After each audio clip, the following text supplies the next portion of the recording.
Hello friends, welcome back to solution by Saurabh. आज की video में हम कवर करेंगे एल्कोहल, फिनॉल, ईथर को।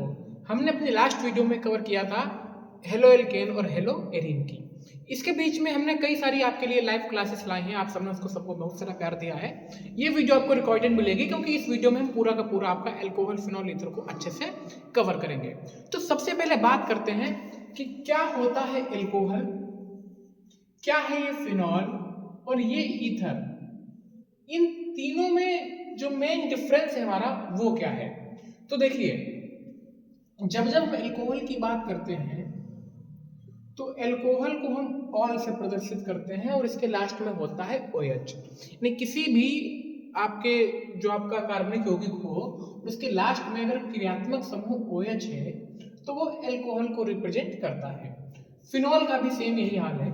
लेकिन जब आपके एल्कोहल में कोई भी, जैसे कि सपोज आपका CH3OH, C2H5OH, इस तरह से जब एल्केन के आपका C3H7OH, इस तरह से जब आपके OH समूह जुड़े होते हैं तो उसको हम एल्कोहल बोलते हैं। जैसे methyl alcohol, ethyl alcohol, propyl alcohol, और इस तरह से आपका ये चलता रहता है। फिनॉल की बात करते हैं तो फिनॉल में भी आपका OH समूह ही क्रियात्मक होता है, लेकिन इसमें आपका एरिल समूह जुड़ा होता है जिसको हम बोलते हैं C6H5। इसको हम इस तरह से भी प्रदर्शित करते हैं।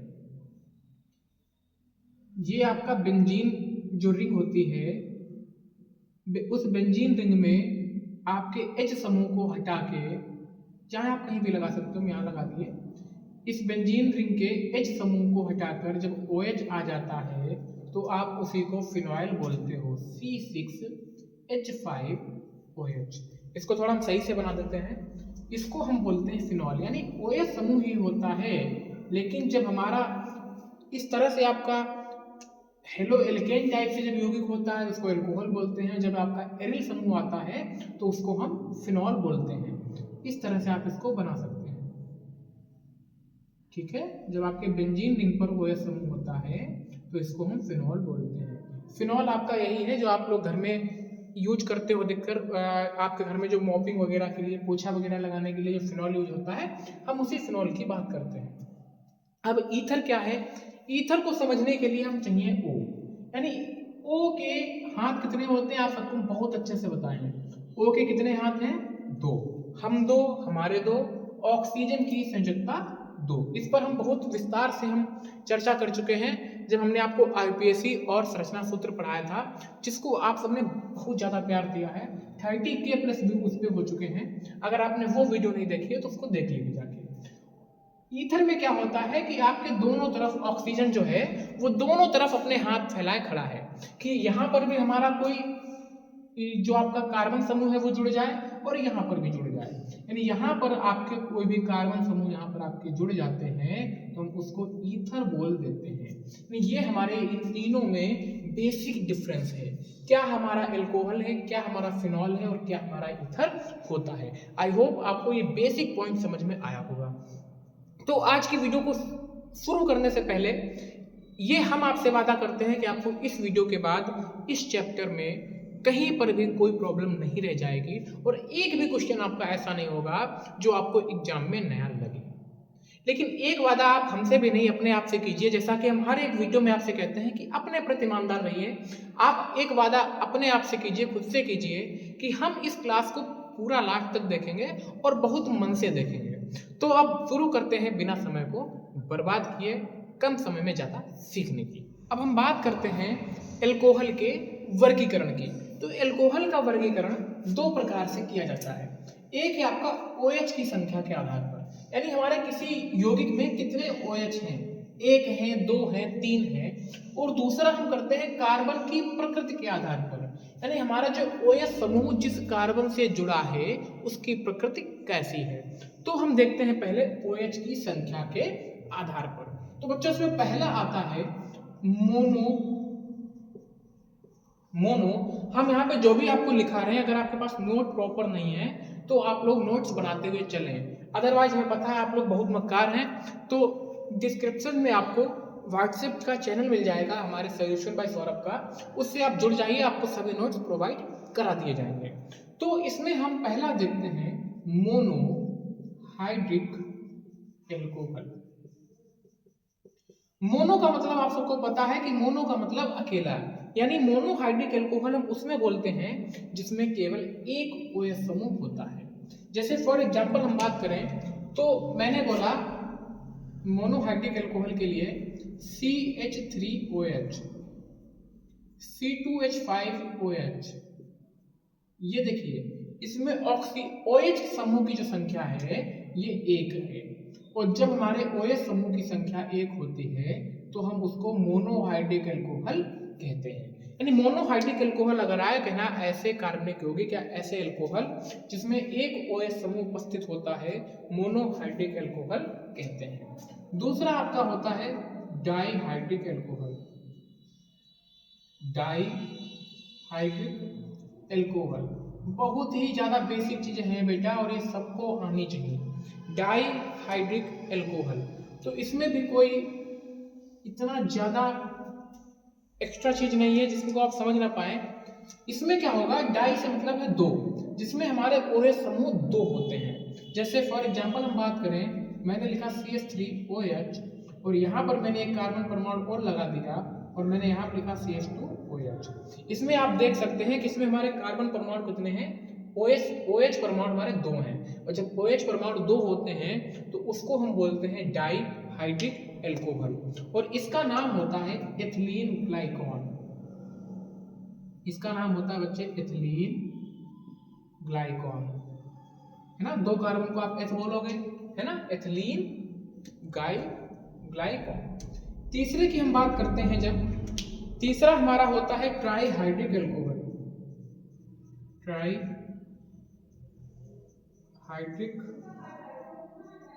एल्कोहल बहुत ही बेसिक चीज आप समझ गए होंगे कि ऐसे OH समूह, ऐसे एल्कोहल जिसमें हमारे 3 OH समूह उपस्थित होते हैं, उनको हम ट्राइहाइड्रिक एल्कोहल कहते हैं।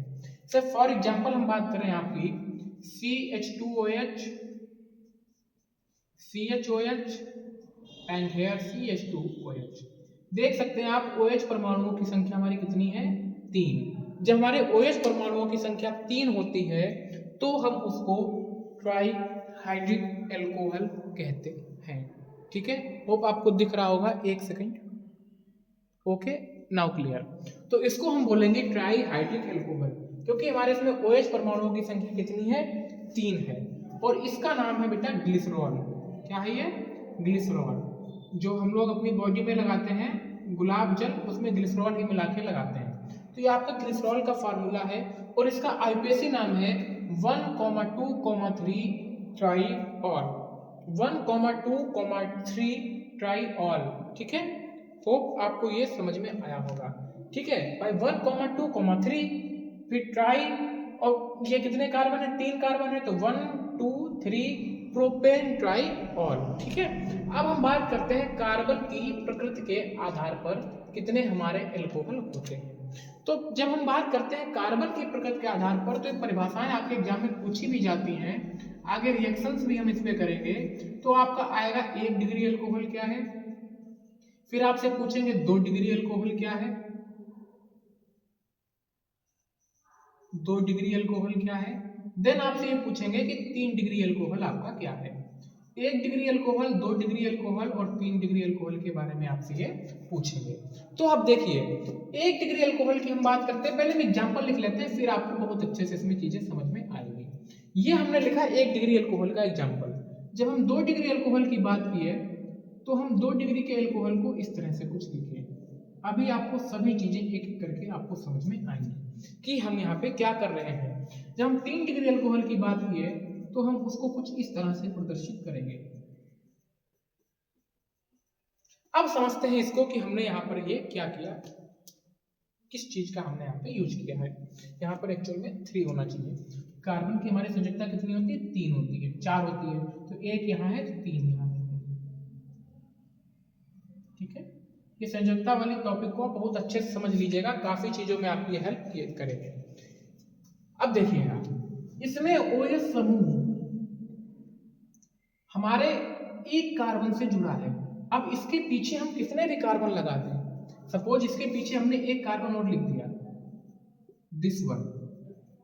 अब मच बेटर है, मैंने बोला कि जब हमारा OH समूह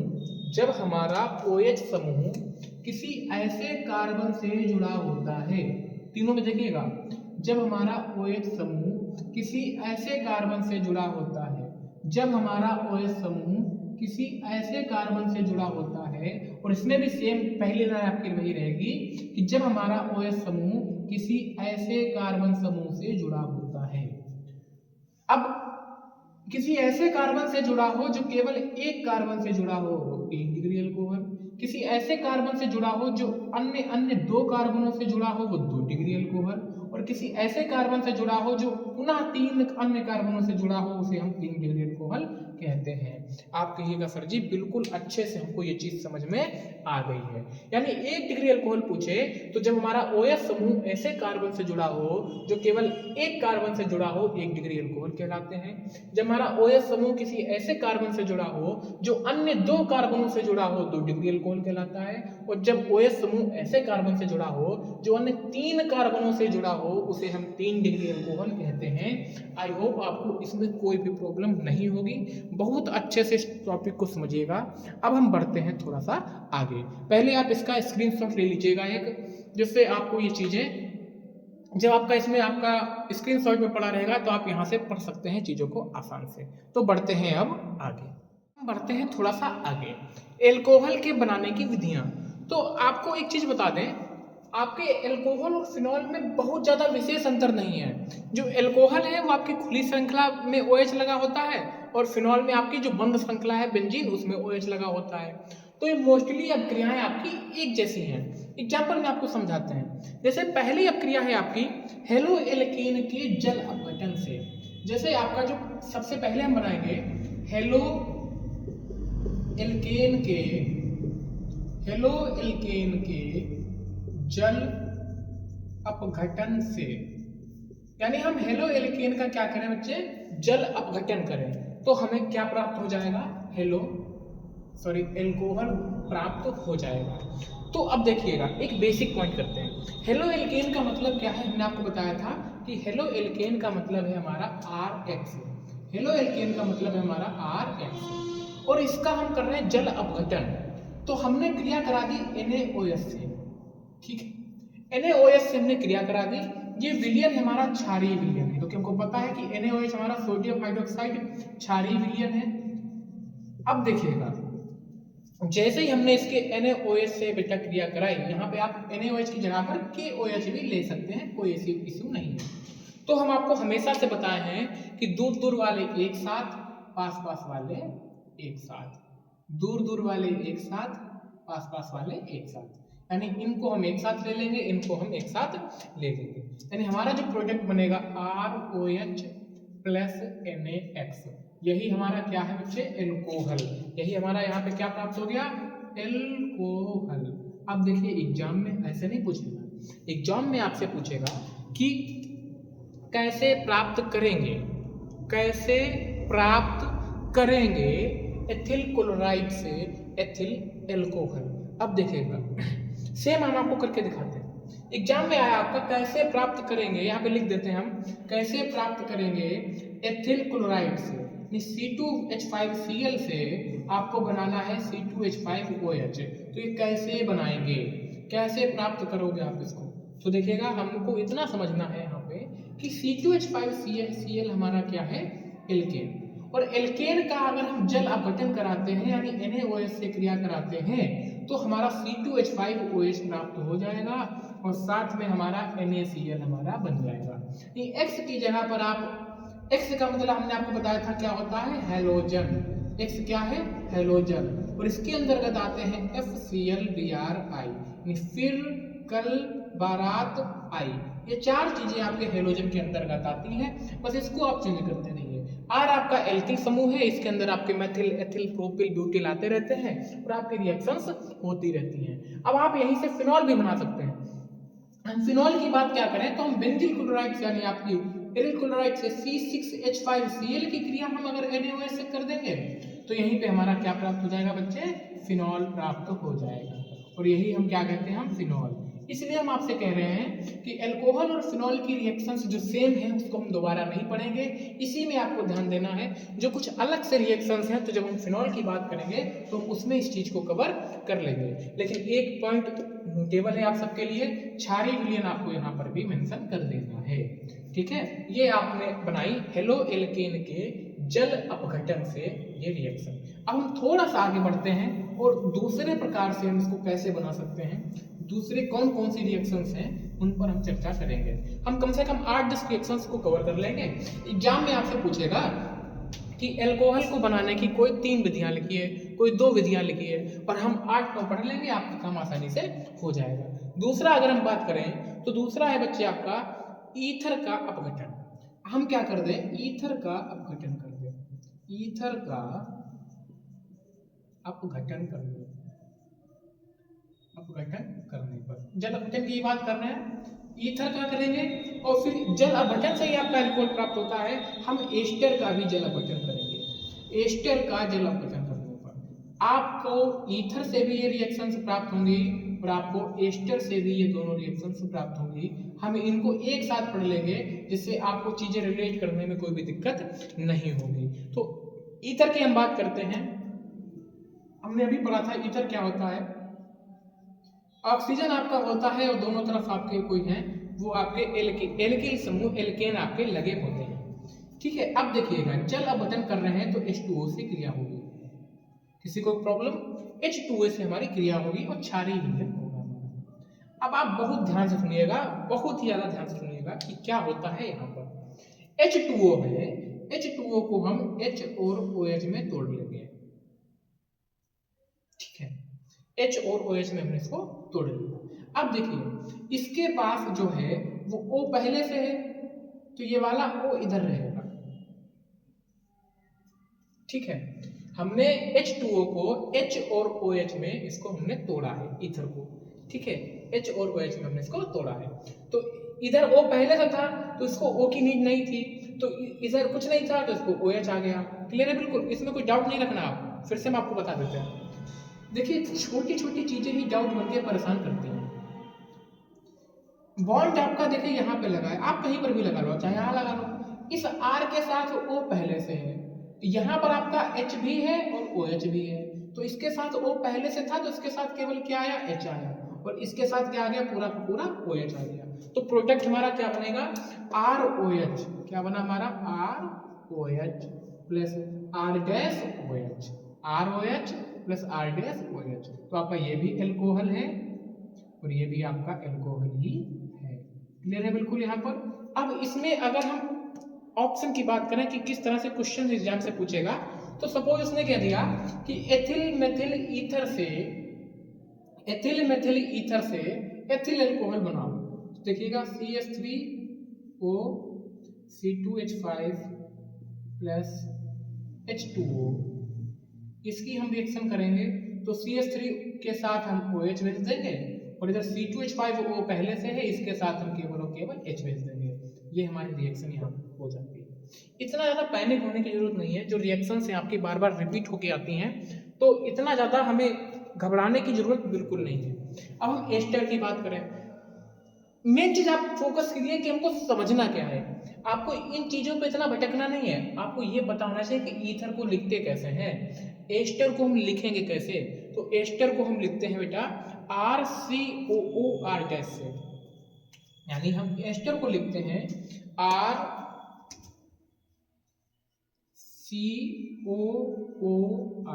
डैश, यानी इसको सुअर बोलते हैं, सुअर।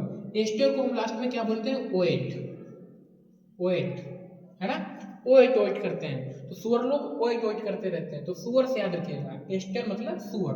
तो RCOOR डैश, देखिए यहाँ पर ROR डैश ईस्टर है, ईथर है सॉरी, और जब COO लग जाता है तो एस्टर हो जाता है। और सेम आप जब इसका बेटा जल अपघटन करोगे तो OH इसके साथ आ जाएगा। मैं यहाँ पे आपको इसकी केमिस्ट्री दिखा दूं कि OH इसके साथ आ जाएगा, इसके साथ, और जो H बचा वो इसके साथ आ जाता है। तो हमारे जो यहाँ पर प्रोडक्ट बनते हैं, बनता है ROH plus R dash COOH। Clear है बिल्कुल, यहाँ पे हमारे 2 यौगिक बन के आ जाते हैं। ये हमारा एल्कोहल कहलाता है और ये हमारा ओइक एसिड कहलाता है, जो नेक्स्ट चैप्टर में पढ़ेंगे। कार्बोक्सिलिक अम्ल में ये आ जाता है। होप आपको ये चीजें यहाँ पर बिल्कुल क्लियर समझ में आई होंगी।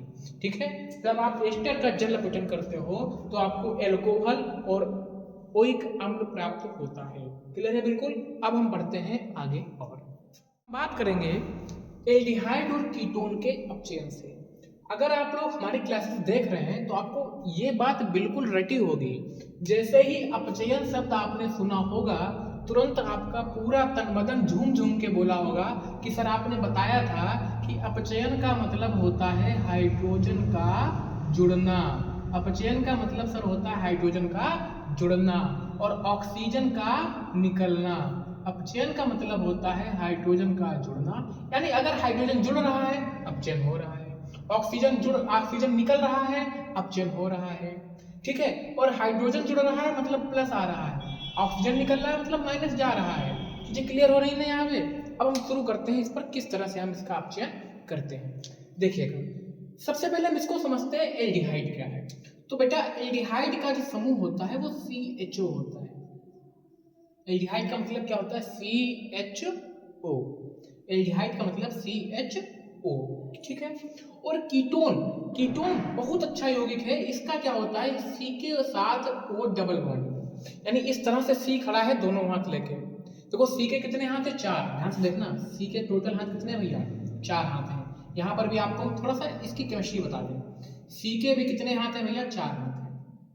ठीक है, इस तरह से एल्डिहाइड आपने बनाया तो R एक तरफ लग गया, R हुआ आपका। अब देखिए एक तरफ क्या लग गया? H लग गया। यहाँ पे लगा दीजिए, कहीं भी लगा दीजिए, यहाँ लिखते हैं। एक तरफ R आया, एक तरफ H आया। अब बचा O के हैं दोनों हाथ, तो C का ये हाथ यहाँ से ट्रांसफर होकर यहाँ आ गया, ये आपका क्या है? Aldehyde, RCHO। कीटोन की बात करते हैं तो C के 2 हाथ ऐसे हैं और उधर से O के भी 2 हाथ ऐसे हैं, यानी दोनों डबल बॉन्ड बनाए खड़े हैं। और इन दोनों हाथों पे क्या लग गया? आपके एल्किल समूह लग गया। ये दोनों बराबर भी हो सकते हैं और बराबर नहीं भी हो सकते हैं, तो हमें इसका अभी यहाँ पे कोई टेंशन लेने की जरूरत नहीं है। चाहे आप इक्वल लिख लो चाहे अनइक्वल लिख लो, कैसे भी आप कर सकते हो, कोई दिक्कत नहीं। तो ये आपकी क्या है? पहली रिएक्शन है, ये आपकी क्या है? दूसरी रिएक्शन है। ठीक है, अब इसका अपचयन कर रहे हो। अपचयन का मतलब क्या है? हाइड्रोजन का जुड़ना। अपचयन का मतलब क्या है भैया जी? हाइड्रोजन का जुड़ना। जो इसमें याद करने वाला पॉइंट है वो ये है कि इसमें हम जो करते हैं बच्चे, वो Na और C2H5OH की उपस्थिति में करते हैं। सोडियम धातु होगी और C2H5OH की उपस्थिति होगी। सोडियम धातु होगी और C2H5OH की उपस्थिति होगी, और इसका हम कर रहे होते हैं बच्चे अपचयन कर रहे होते हैं। कि हमने H2 हालांकि लिख दिया है, लेकिन फिर भी आप यहाँ पे अपचयन को यहाँ पे प्रदर्शित कर सकते हो कि इसका हम अपचयन कर रहे होते हैं। और अपचयन में आप हाइड्रोजन को कुछ इस तरह से लिखिए तो मच बेटर रहता है कि आप H को कुछ इस तरह से जोड़ रहे हो। आप ऐसे भी लिख सकते हो, कोई भी आपका क्वेश्चन को गलत नहीं कर सकता है, और आप ऐसे भी लिख सकते हो जैसे आपकी इच्छा करे। अब देखिए, अब यहाँ पर होगी क्रिया। अब आप लगाइएगा दिमाग कि H आया है, ये कायदे में आपका क्या लिखा है? RCHO ये लिखा है। 2 H और आएंगे तो देखना होगा कि एक H यहाँ आ जाएगा, एक H यहाँ आ जाएगा, तो आपका कायदे में देखिए क्या बनेगा? R। ठीक है, C के चारों हाथ हमने ओपन कर दिए, इधर O है, इधर आपका क्या है? H है। देखिए इतना हमने वही किया, बस इस हाथ को ओपन करके कहाँ कर दिया? यहाँ कर दिया। यहाँ पर क्या लग गया? H। भाई यहाँ पे 2 H हैं तो एक H यहाँ आ गया। जो दूसरा H था, ऑक्सीजन के 2 हाथ है ना, वो यहाँ से खुल के कहाँ आ गया? यहाँ आ गया। यहाँ पर भी क्या लग गया? H लग गया, और इसको हम यहाँ पे बोल सकते हैं RCH2OH। क्या भैया यही हमारा एल्कोहल नहीं कहलाता है? यानी हमने यहाँ पर आपका एल्डिहाइड से एल्कोहल बना दिया। ये देखिए, ये हमने आपको पूरी केमिस्ट्री समझाई है, ग्रामर ऑफ केमिस्ट्री इसको हम बोलते हैं, ग्रामर ऑफ केमिस्ट्री, GOC। अगर आपको ये ज्यादा हाईफाई लग रहा है, ज्यादा कुछ प्रेशराइज लग रहा है, नहीं चीजें समझ में आ रही, तो आप ऐसे समझो, हमारे पास एल्डिहाइड था, एल्डिहाइड में हमने अपचयन कर दिया हाइड्रोजन से Na और C2H5OH की उपस्थिति में। तो आपको पता है सर जी हाइड्रोजन 2 होंगे ना, तो एक H को हम कहाँ जोड़ देंगे? यहाँ पे, और दूसरे H को कहाँ जोड़ देंगे? यहाँ पर। तो RCH एक जुड़ के 2 हो जाएगा और O के बाद एक जुड़ के ये हो जाएगा। यही तो हमने लिखा है। मतलब ये टोटल किस तरह से क्रिया करता है, हमने आपको वो यहाँ पर समझाने की कोशिश की है। क्लियर है बिल्कुल। अब हम इस पर बात करते हैं। अब आप यहाँ पे देखिएगा, यहाँ पर भी आपके भैया कितने एच हैं, 2 एच हैं, ठीक है। तो ये आपका आर यहाँ पर ऐसे रहा, ध्यान से देखिएगा, ये वाला आर ऐसे रहा, ये वाला आर ऐसे रहा, दोनों बॉन्ड आपके ऐसे रहे, सी ऐसे रहा। 2 एच हैं, एक हमने एक सी के साथ लगा दिया, एक हमने OH के साथ लगा दिया। क्या हमारा ये भी एल्कोहल नहीं कहलाता है? लेकिन एक मिनट, थोड़ा इसको ध्यान से समझिए। क्या ये हमारा 2 डिग्री एल्कोहल नहीं है? क्या ये हमारा 2 डिग्री एल्कोहल नहीं है? क्या ये हमारा 1 डिग्री एल्कोहल है? यानी OH ऐसे कार्बन से जुड़ा है जो अन्य 2 कार्बनों से जुड़ा है, तो कितने डिग्री एल्कोहल हो गया? 2 डिग्री एल्कोहल हो गया। यानी आपसे ऑब्जेक्टिव में ऐसा पूछ सकता है कि जब हम कीटोन का अपचयन करते हैं तो कौन सा एल्कोहल प्राप्त होता है? 1 डिग्री, 2 डिग्री, 3 डिग्री, इनमें से कोई नहीं। तो जब आप एल्डिहाइड का अपचयन करोगे तो 1 डिग्री एल्कोहल मिलेगा, जब आप कीटोन का अपचयन करोगे तो 2 डिग्री एल्कोहल मिलेगा। हम यहीं से ध्यान दे सकते हैं, यहाँ पर कार्बन परमाणु के साथ 2 R जुड़े हैं, यानी 2 कार्बन की श्रृंखला जुड़ी है, तो ये 2 डिग्री एल्कोहल प्रदान करेगा। तो बहुत ही बेसिक सा क्वेश्चन है, लेकिन बहुत ज़्यादा इंपॉर्टेंट क्वेश्चन है, तो बहुत ध्यान से चीज़ों को समझिएगा, ठीक है। ये हमारा रहा एल्डिहाइड और कीटोन, ठीक है बिल्कुल। अब हम बढ़ते हैं, तो अब हम बात करेंगे कि प्राथमिक एमीन की नाइट्रस अम्ल के साथ क्रिया। बहुत ही ज्यादा इंपॉर्टेंट क्वेश्चन है और ये ऐसे घुमा के आएगा क्वेश्चन। आप देखिए क्वेश्चन कैसे घुमाता है आपको, आप पढ़े हुए होते हो और फिर भी आपको लगता है कि अरे ये क्या आ गया।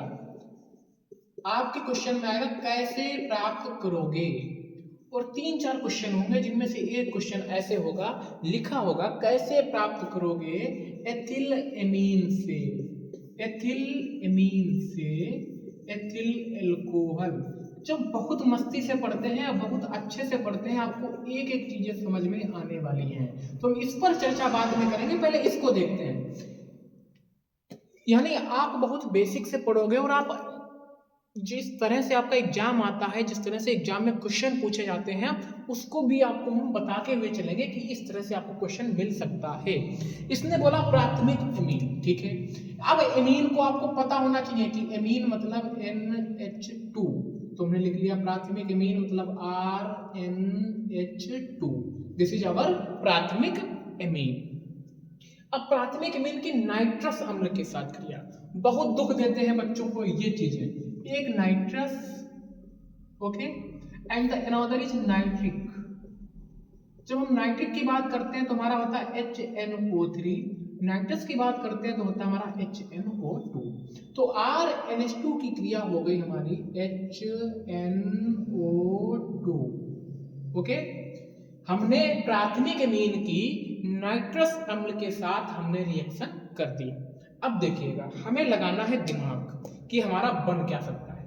हमने देखा कि एक नाइट्रोजन यहां पर बिल्कुल बेचारा अलग खड़ा है और दूसरा नाइट्रोजन हमारा यहां पर अलग खड़ा है। ये दोनों आपस में जुड़ने के लिए मरे जा रहे हैं, तो ये हमारा बन सकता है सर N2, यानी N और N आपस में नाइट्रोजन गैस बना के भैया निकल लिए, ठीक है। अब देखते हैं, अब हमको ये तो पता है फिलहाल कि हम एल्कोहल पढ़ रहे हैं तो एल्कोहल बनेगा ही बनेगा, और O को चाहिए H, R तो है ही है, यानी हमारा यहाँ पर R के साथ हमारा OH भी जुड़ गया आके, यानी यही तो हमको चाहिए था सर जी, एल्कोहल हमने बना दिया, हम विनर हुए। अब भी कुछ बचा है, ROH बन गया, N2 निकल गया, ये वाले जो H2O हैं ये हैं, इनको चाहिए O, तो ये बना लेंगे भैया जल। यानी जब जब हमारा एमीन नाइट्रस अम्ल के साथ क्रिया करेगा, एल्कोहल बनेगा, नाइट्रोजन गैस निकलेगी और जल बनेगा। अब हम संतुलित देख लेते हैं, R1 R1, N2 N2, H2 1 3 H2 1 3, oxygen 2 oxygen 2। यानी अगर आप मन से देखें तो इसमें ही सब छिपा है, अभी आपको दिखा रहे हैं। देखिए हमारा क्या था, R था, N था और 2 H थे, यहाँ पर हमारा H था, N था और 2 O थे।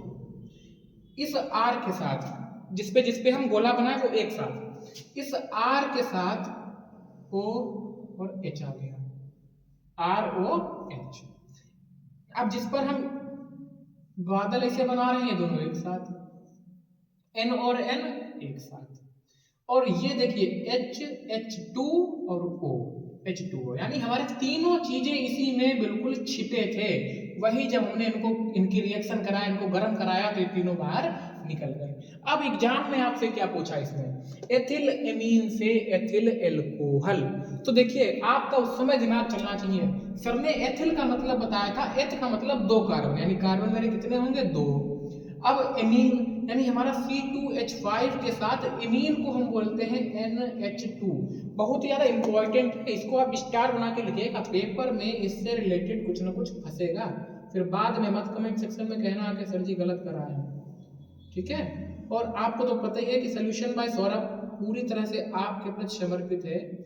आपको जिस सब्जेक्ट में जहां पर जो प्रॉब्लम हो, केवल एक छोटा सा कमेंट और आपकी उस समस्या का जो हल होगा वो दूसरी वीडियो में आप तक पहुंचा दिया जाएगा।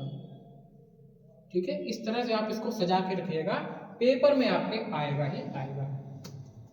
C2H5NH2, अब देखिए हमको 2 चीजें पता है, कह रहा एथिल एमीन से बनाओ एथिल एल्कोहल, तो हमको ये पता है कि हमको 2 चीजें यहाँ पर मिलेंगी, एमीन से हमको बनाना एल्कोहल, और सर ने बताया था कि एमीन को एल्कोहल केवल एक ही लोग चेंज कर सकता है, वो है सर HNO2, और यहाँ पर हमारा N2 और H2O बनेगा।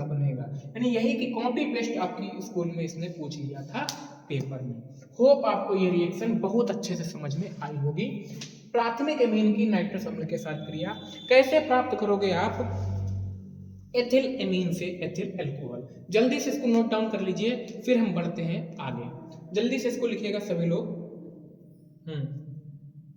ओके, ठीक है। अब हम करेंगे एल्कीन का जल अपघटन। अब हम क्या लिखेंगे, एल्कीन का जल अपघटन। ओके, तो क्या कहता है हमारा एल्कीन, तो आपको पता होगा एल्कीन क्या है, यानी एल्कीन का मतलब बेटा आपका डबल बॉन्ड। सपोज हमने आपका लिया CH2 डबल बॉन्ड CH2, ये हमारा क्या है एल्कीन। अब ध्यान से सुनिएगा, एल्कीन आपके 2 प्रकार के होते हैं, एक सम्मित एल्कीन, एक असम्मित एल्कीन। इसको यहाँ पे देखते हैं। सम्मित एल्कीन का मतलब ये है कि सपोज डबल बॉन्ड के जितने कार्बन इधर हैं, जैसे आपका ये लिखा है, और उतने ही कार्बन इधर हैं, तो इसको बोलते हैं जो इधर है वही इधर है, यानी हमारा कैसा एल्केन हुआ, सममित। असम्मित एल्केन की जब हम बात करते हैं बेटा, असम्मित एल्केन की हम बात करते हैं, तो डबल बॉन्ड के इधर और इधर चीजें जब अलग अलग होती हैं तो उसको हम असम्मित एल्केन कहते हैं। इधर हमारे 2 कार्बन है, इधर 1 कार्बन है, तो दिस वन इज कॉल्ड असम्मित एल्केन। ओके, सो अब हम जरा इस पर ध्यान देते हैं। एल्कीन आपका है, सपोज आपका लिखा है CH2 डबल बॉन्ड CH2, इसका हमने कर दिया जल अपघटन। जल अपघटन होता है अम्लीय, यानी H2SO4 की उपस्थिति में हम इसका जल अपघटन करते हैं, और ये माध्यम आपका कैसा है, अम्लीय माध्यम है। अब थोड़ा ध्यान से देखिए क्या होगा यहाँ पर। हमको अच्छे से पता है कि हमारा H2O 2 चीजों में टूटता है, यानी H और OH में। बस इन दोनों को एक साथ लिख दीजिए। कैसे करेंगे हम, CH2 में H जुड़ा, क्या हमारा बन गया CH3, और CH2OH में हमारा जब H जुड़ा तो हमारा CH2OH।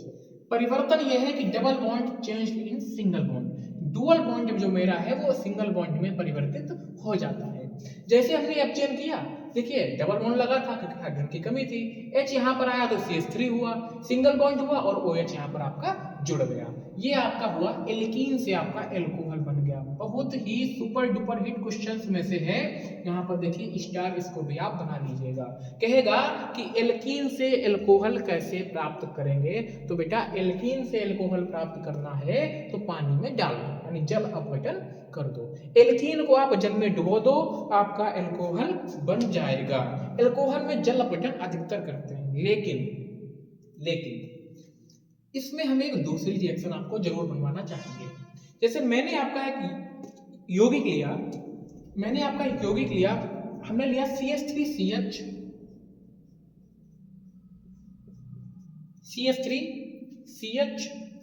यही ले लेते हैं, CH3CH डबल बॉन्ड CH2, यही ले लिया।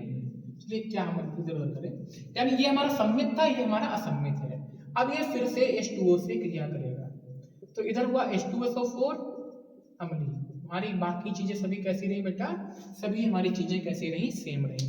अब देखिएगा कि इसमें क्या होता है, इस पे भी आपका डबल बॉन्ड पे अटैक होगा, किस पे अटैक होगा, डबल बॉन्ड पे अटैक हमारा होगा।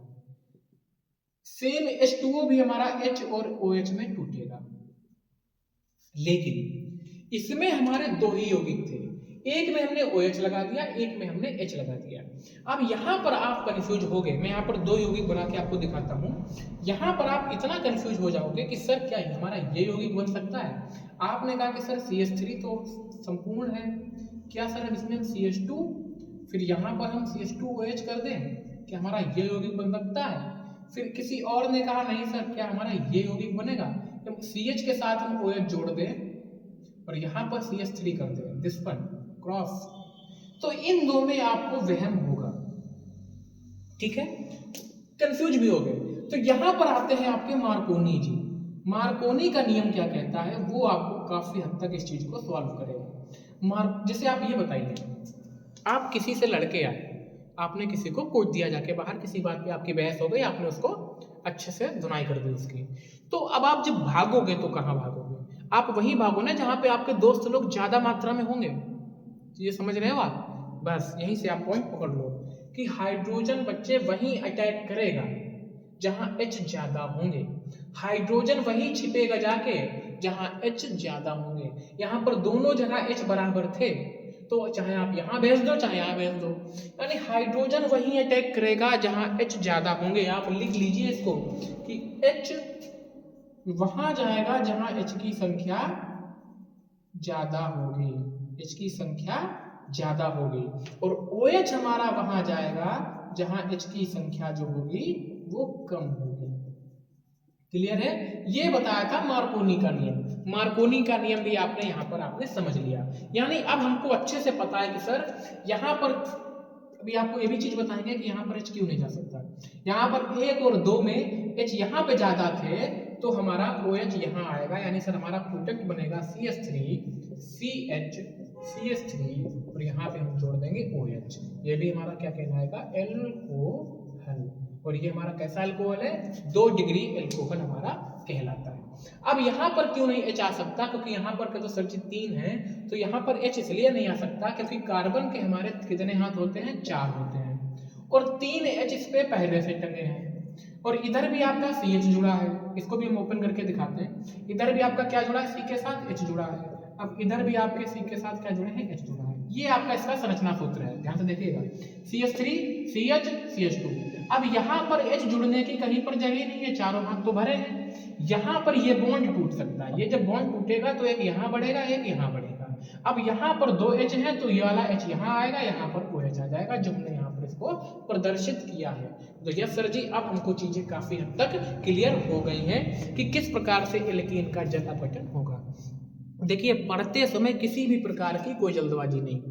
यहाँ पर हम आपको ऐसा समझ रहे हैं कि आप अब तक पूरी तरह से मक्कार बैठे थे, कोई भी आपको होश नहीं था पेपर का। अब जब एग्जाम आए हैं तो आपको थोड़ी बेचैनी हो रही है, इसलिए हम कोशिश कर रहे हैं कि ऐसा आप पढ़ें एक बार। हो सकता है क्लास को 10 मिनट लेट हो जाए, क्योंकि हम कितना भी जल्दी कर लें समय में अंतर नहीं आने वाला। अगर अभी वीडियो आपकी 2 घंटे की जा रही है, जल्दबाजी में पढ़ाएंगे तो हो सकता है वो 1 घंटे 50 मिनट की हो जाए, लेकिन ये 10 मिनट बचा के आप अपनी जिंदगी में कुछ बड़ा नहीं कर लोगे जाके। यानी अगर आप पहली बार पढ़ रहे हो तो थोड़ा उसको चीजों को समझ के पढ़िए, क्योंकि एक बार में अगर आपने चीजों को समझ ली तो बार बार आपको उस चीज को पढ़ने में जो टाइम वेस्ट करेंगे आप, ठीक है, उससे बेहतर है कि एक ही बार में अच्छे से हम कंटेंट को समझ लें। अब हम बढ़ते हैं आगे। तो अब हम बात करेंगे अल्कोहल के भौतिक गुणों की और इनके रासायनिक गुणों की, ठीक है, फिर हम इसके उपयोग को भी देखेंगे। ओके, भौतिक गुण, लेकिन एक रिएक्शन आपकी बच रही है, उसको भी देख लेते हैं। वो है आपका कार्बोहाइड्रेट के किण्वन द्वारा। फिर हम रासायनिक गुणों की बात करेंगे। कार्बोहाइड्रेट के किण्वन द्वारा, क्योंकि ये रिएक्शन आपकी कैसे छूट सकती है अल्कोहल बनाने के लिए। कार्बोहाइड्रेट का मतलब होता है ग्लूकोज। जो भी आप ग्लूकोज का यूज करते हो, उसके द्वारा हम किस प्रकार से अल्कोहल बना सकते हैं। ग्लूकोज यानी जिसमें आपका मिठास होती है। सपोज आपने ग्लूकोज लिया C6H12O6 और इसमें आपने किण्व छोड़ दिया, यानी कीड़े छोड़ दिए। आप लोग सुनते हो ना कि अंगूर से आपके हो गए और आपके बहुत सारे फलों से शराब बनाई जाती है, तो वही चीज है। किण्वन हमने कर दिया, किण्व छोड़ के ईस्ट नामक तो आपका वहां पर एथिल अल्कोहल यानी C2H5OH प्राप्त हो जाता है। ठीक है, C6H12O6 से आपका C2H5OH प्राप्त हो जाता है। क्लियर है बिल्कुल? गुड। इसको संतुलित करने में चक्कर में नहीं पड़ना है, बस हमको इतना पता होना चाहिए कि जब हमने यहाँ पर ग्लूकोज का ईस्ट के द्वारा किण्वन किया तो हमारा एथिल अल्कोहल बन जाता है। ओके, अब हम इसके रासायनिक गुण की बात करते हैं जो भर भर के आपके एग्जाम्स में आते हैं। इनके रासायनिक धातुओं के साथ जब हम क्रिया की बात करते हैं तो आपको ये पता होना चाहिए कि हाइड्रोजन गैस निकलती है।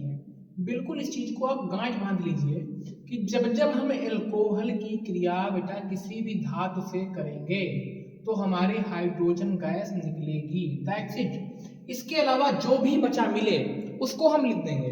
फॉर एग्जाम्पल की बात करें, हमने आपका एथिल अल्कोहल लिया और एथिल अल्कोहल पर हमने मैग्नीशियम धातु रख दी। मतलब हमने क्या किया, मैग्नीशियम धातु ली। ठीक है, मैंने क्या किया, मैग्नीशियम धातु ली और मैग्नीशियम धातु पर हमने एथिल अल्कोहल डालना शुरू किया तो हमारी क्या हुई, हाइड्रोजन क्या हुआ, बाहर निकल गया। अब क्या बचा, C2H5OMg। C2H5OMg ये हमारा एथिल ऑक्सी मैग्नीशियम हमारा बचा।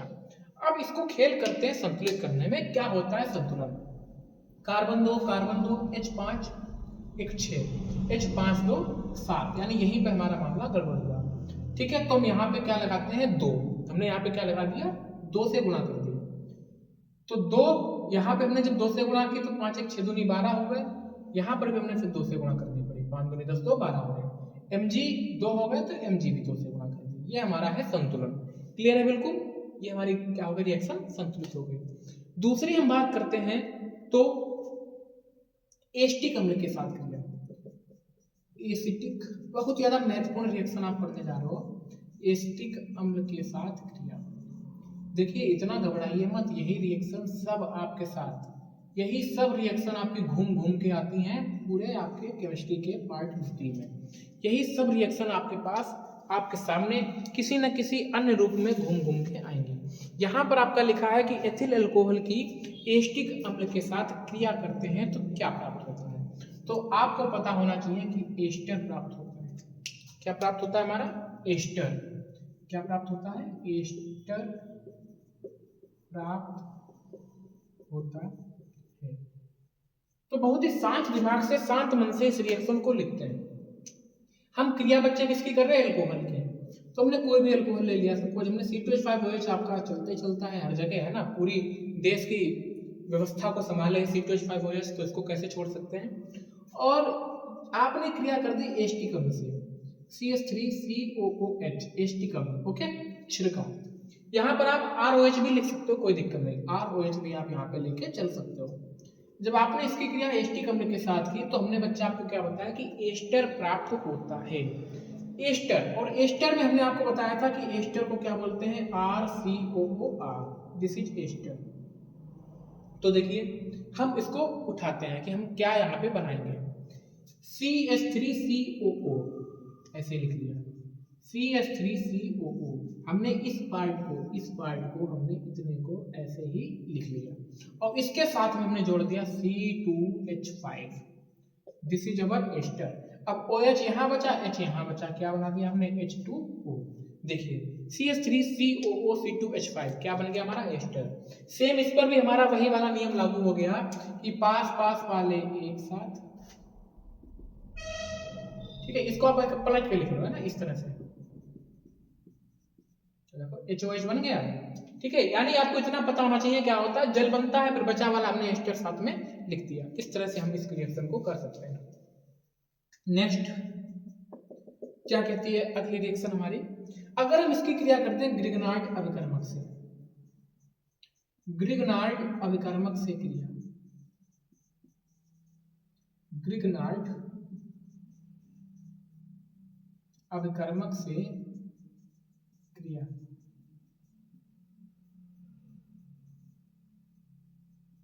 ठीक है, देखते हैं क्या होता है। हम इससे हमने क्रिया की ग्रिग्नार्ड अभिकर्मक से क्रिया।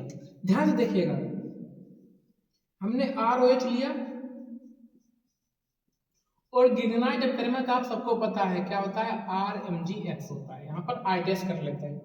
तो ध्यान से देखिएगा, पास पास वाले एक साथ, दूर दूर वाले बच्चों एक साथ, यानी ये हमारा एक साथ आ जाएगा। तो हमारा यहाँ पे क्या बन के आ गया, ये R-H प्लस RMgOx, ठीक है, RMgOx। या आप इसको इस तरह से भी लिख सकते हो, ROMgx, ठीक है, R के साथ O लगा है ना, तो ROMgx, ठीक है। अब इसमें जो क्वेश्चन आता है वो किस तरह से आता है, ध्यान से देखिएगा। इसको हम कहाँ पे लिखते हैं, ऊपर लिखते हैं। पहले आप इतना नोट कर लीजिए, फिर हम आगे बताते हैं। पहले आप सब इतना नोट करिए, फिर हम आगे बताते हैं कैसे क्वेश्चन आता है। देखिए एग्जाम में कैसे क्वेश्चन घुमाएगा। एग्जाम में आपसे कहेगा मेथिल एल्कोहल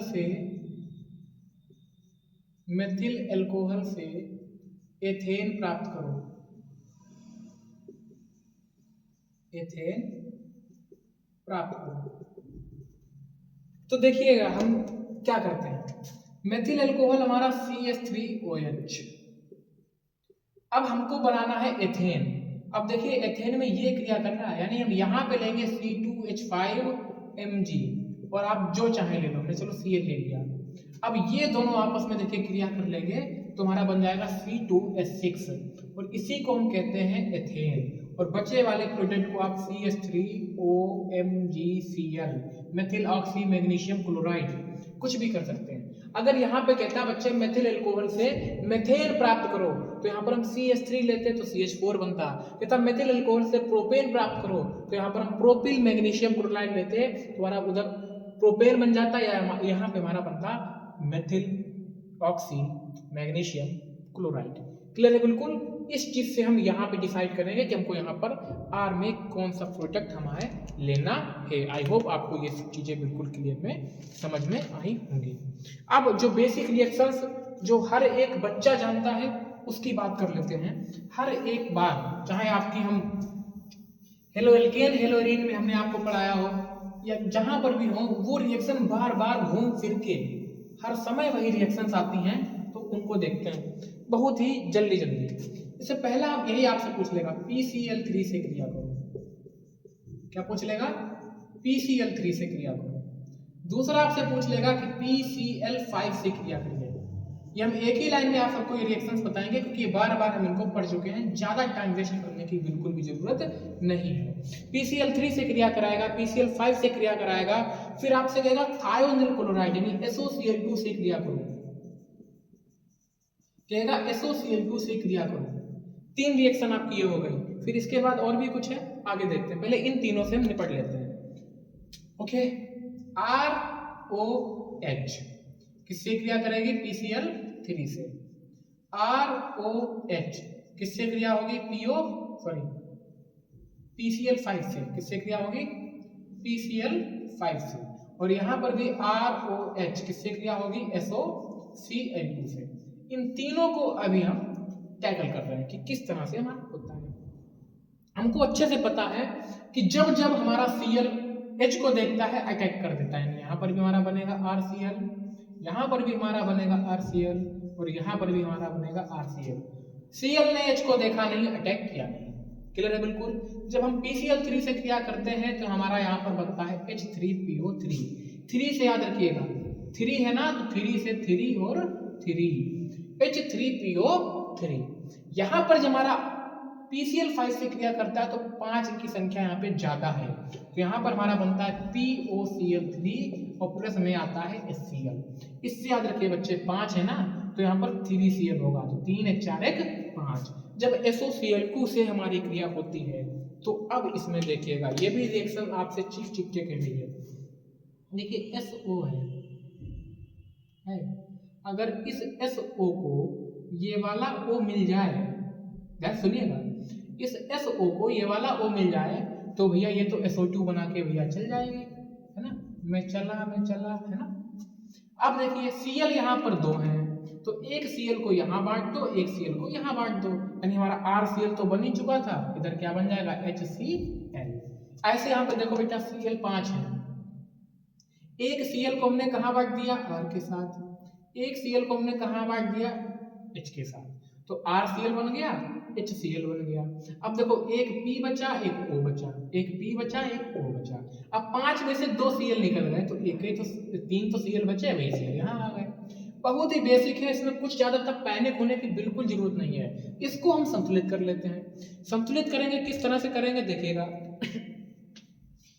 यहाँ पर H3 है तो यहाँ पर 3 से गुणा कर दिया, R3 हो गए तो यहाँ पर भी 3 से गुणा कर दिया। अब आई थिंक ये पूरी तरह से हमारी रिएक्शन संतुलित हो चुकी है। 3R 3R, 3O 3O, 3H 3H, एक फास्फोरस यानी एक P, Cl3 Cl3, क्लियर है, ये दोनों आपस में संतुलित है ही है। बस इसी तरह आपको घुमाएगा, कभी कहेगा एथिल एल्कोहल से एथिल क्लोराइड, है ना। और आपको ये चीजें बता दें हम, ये जो तीनों रिएक्शंस आपने लिखी हैं ये हेलो एल्केन बनाने की विधियां हैं। हेलो एल्केन बनाने की विधियां, बेटा आपसे पेपर में कुछ भी पूछ ले, हेलो एल्केन बनाने की 2 विधियां लिखो, उसमें हमने कराया भी था, तो यही 3 में से कोई भी 2 लिखाना, नंबर आपको मिल जाएंगे। हमने आपसे कहा था कि बार बार रिएक्शन घूम के आती है, वही आपके साथ हो रहा है। जो आपने वहां विधियों में पढ़ा था वो आप यहाँ रासायनिक गुण में पढ़ रहे हो, जो आपने यहाँ विधियों में पढ़ा है वो आपने वहां पे रासायनिक गुणों में पढ़ा था। अब हम बढ़ते हैं थोड़ा सा आगे, होप आपको सब चीजें समझ में आया होगा। जल्दी से कमेंट कर दीजिएगा कि आपको चीजें समझ में आ रही हैं, और अपने दोस्तों के साथ भी इसको शेयर कर दीजिएगा, जिससे सभी लोग पेपर में बहुत अच्छा कर सके। आप जैसे प्यार देते आए हो ऐसे ही प्यार देते रहिए। अब हम बढ़ते हैं थोड़ा सा और आगे, और ही सरल शब्दों में अब क्रिया पढ़ते हैं। जैसे अगर आपसे कहा जाए, इसने कहा कि हैलोजन अम्लों के साथ अब क्रिया करिए, हैलोजन अम्ल के साथ अपक्रिया,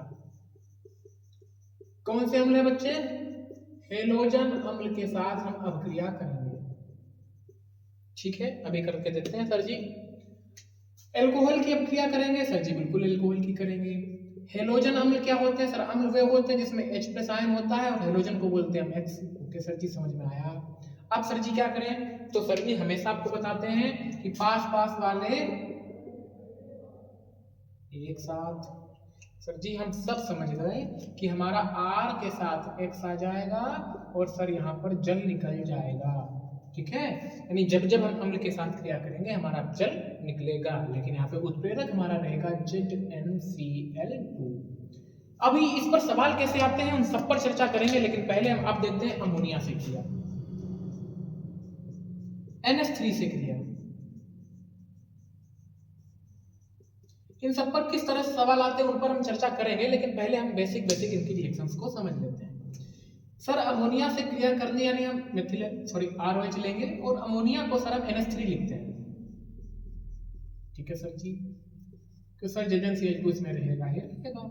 आपने कहा सर इसमें OH है, H की अगर कमी पूरी हो जाए तो हम जल बना दें, तो हमने कहा बिल्कुल पूरी हो जाएगी, हम अमोनिया को ऐसे लिख सकते हैं, आपने कहा लिख सकते हैं, हम कहा ये H यहाँ पर हम भेजते हैं, H2O यहाँ पर हमने कर दिया। अब R के साथ जब एक H निकल गया तो NH2 बचा ना, तो R के साथ हम यही NH2 जोड़ देंगे। आपने कहा सर बहुत अच्छे से समझ में आया है, पेपर में आएगी तो हम इसको फोड़ के आएंगे, 100% सर हम इसको करके आएंगे। अगला क्वेश्चन आपका इसी के बेस पे बनता है, उस पर भी चर्चा करेंगे हम अभी। क्या होता है वो क्वेश्चन, जैसे आपसे कह दे अमोनिया हो गया, हेलोजन अम्ल हो गया, और एक क्वेश्चन आपका होता है, देख लें हम। ठीक है, आगे बात करेंगे उन पर, पहले हम इनके कैसे क्वेश्चन आए हैं वो बात कर लेते हैं। जैसे एग्जाम में अगर आपसे कहे कि बनाइए आप मेथिल एमीन से, अगर आपसे पेपर में पूछ ले कि मेथिल एल्कोहल से सर जी, मेथिल एल्कोहल से भैया मेथिल एमीन प्राप्त करो, मेथिल एल्कोहल से मेथिल एमीन बनाओ, फिर नीचे आपसे पूछ ले कि आपसे कह दे एथिल एल्कोहल से, जल्दी लिख देते हैं, एथिल एल्कोहल से क्लोरोएथेन बनाओ, अब बस यहीं पर आपके दिमाग में सीटियां बजने शुरू हो जाएंगी कि अरे भैया ये क्या आ गया। तो देखते हैं कैसे टैकल करते हैं इसको। मेथिल अल्कोहल बोला ना तो CH3OH, ठीक है सर जी बन जाएगा। मेथिल एमीन बनाना है NCH3NH2। NH2 चीख चीख के कह रहा है कि सर NH3 से क्रिया कर दीजिए, और जब NH3 से क्रिया कर दो उसने बता दिया सर हमारा H2O आएगा। अब तक रिएक्शन आपको याद हो चुकी होगी, आपने कहा सर यहाँ पे तो ZnCl2 भी होगा। अब कह रहा एथिल अल्कोहल से क्लोरोएथेन, आपने कहा बिल्कुल सब बना लेंगे। एथिल अल्कोहल को बोलते हैं C2H5, ओके, ZnCl2 होगा हमारा, और क्लोरोएथेन को हम बोलते हैं C2H5Cl। अब ये चीख चीख के बता रहा है कि Cl यहाँ पर होगा, और Cl किसके साथ होगा, तो हाइड्रोजन के अम्ल के साथ होगा, और यहाँ पर हमारा क्या बन जाएगा बच्चे, जल बन जाएगा। सर बहुत अच्छे से हमको ये रिएक्शन समझ में अब आ गई है, कोई दिक्कत हो आप बताएं इसमें। अब बढ़ते हैं हम और आगे इसके अपचयन अब करेंगे। बहुत ही महत्वपूर्ण क्रिया है दोस्तों, कहता है कि क्या होगा जब हम एल्कोहल का अपचयन करें। अब देखिए अपचयन भी किस तरह से, हम HI की क्रिया करेंगे, HI की क्रिया करेंगे लाल फास्फोरस की उपस्थिति में, लाल फास्फोरस की उपस्थिति में, तो आपका जो अपचयन होगा तो एल्केन बनेगा। तो बच्चे क्या बनेगा आपका, एल्केन बनेगा। अब इसको समझते हैं हम रिएक्शन के द्वारा कि क्या क्रिया हुई और कैसे क्रिया आपकी इसमें हुई। आपने क्या लिया, एल्कोहल लिया, और एल्कोहल की क्रिया आपने HI से कर दी लाल फास्फोरस की उपस्थिति में, ठीक है। तो बेसिक पॉइंट आप इतना जानिए कि OH को क्या चाहिए, H, वो क्या बना लेगा, जल। यहां पे आप लिख ही चुके हो कि एल्केन बनेगा, यानी R के साथ क्या लग जाएगा, H। I अकेला बचा, वो कहेगा हमारा जब कोई नहीं तो हम अकेले ही खुद से क्रिया करके I2 बना लेंगे। संतुलित करने पे आए तो R एक रहा, I 2 है तो यहाँ पे 2 से गुणा कर दी। H यहाँ पे आपके 3 है तो यहाँ पर भी 3 है, ठीक है। हाइड्रोजन कितने हैं, 2 1 3, 2 1 3, ऑक्सीजन 1 है, I2 2 है। आई होप आपकी ये रिएक्शन जो है वो बन के आ चुकी है। यानी इसमें देखिए कुछ भी नहीं था, एल्कोहल की हमने क्रिया कर दी लाल फास्फोरस, मतलब एल्कोहल को हमने HI के साथ गर्म कर दिया लाल फास्फोरस की उपस्थिति में, तो R के साथ H जुड़ा, ये आपने ये इसने क्या बना लिया बच्चे, एल्केन, ठीक है। तो आपका क्या बन गया, H2O प्लस I2, ठीक। अब जो बहुत ही महत्वपूर्ण जो रिएक्शंस बच्चे शुरू होंगी, वो सबसे आखिरी रिएक्शन है आपकी रासायनिक अपक्रियाओं की, निर्जलीकरण। तो जल्दी से कमेंट सेक्शन में बता दो निर्जलीकरण का मतलब क्या होता है। जल्दी से सब लोग कमेंट सेक्शन में लाइन से बताओ निर्जलीकरण का मतलब क्या होता है, जल्दी से। ओके, देखिए निर्जलीकरण का मतलब होता है जल का निकलना, जल का निकलना। तो देखिएगा ध्यान से, हम दो तरह से, और जल तब निकलेगा जब हम इसको क्या करेंगे, गर्म करेंगे। तो हम दो तरह से ये रिएक्शन करने जाएंगे, ठीक है। पहली बार मैंने क्या किया, हमने लिया एथिल अल्कोहल,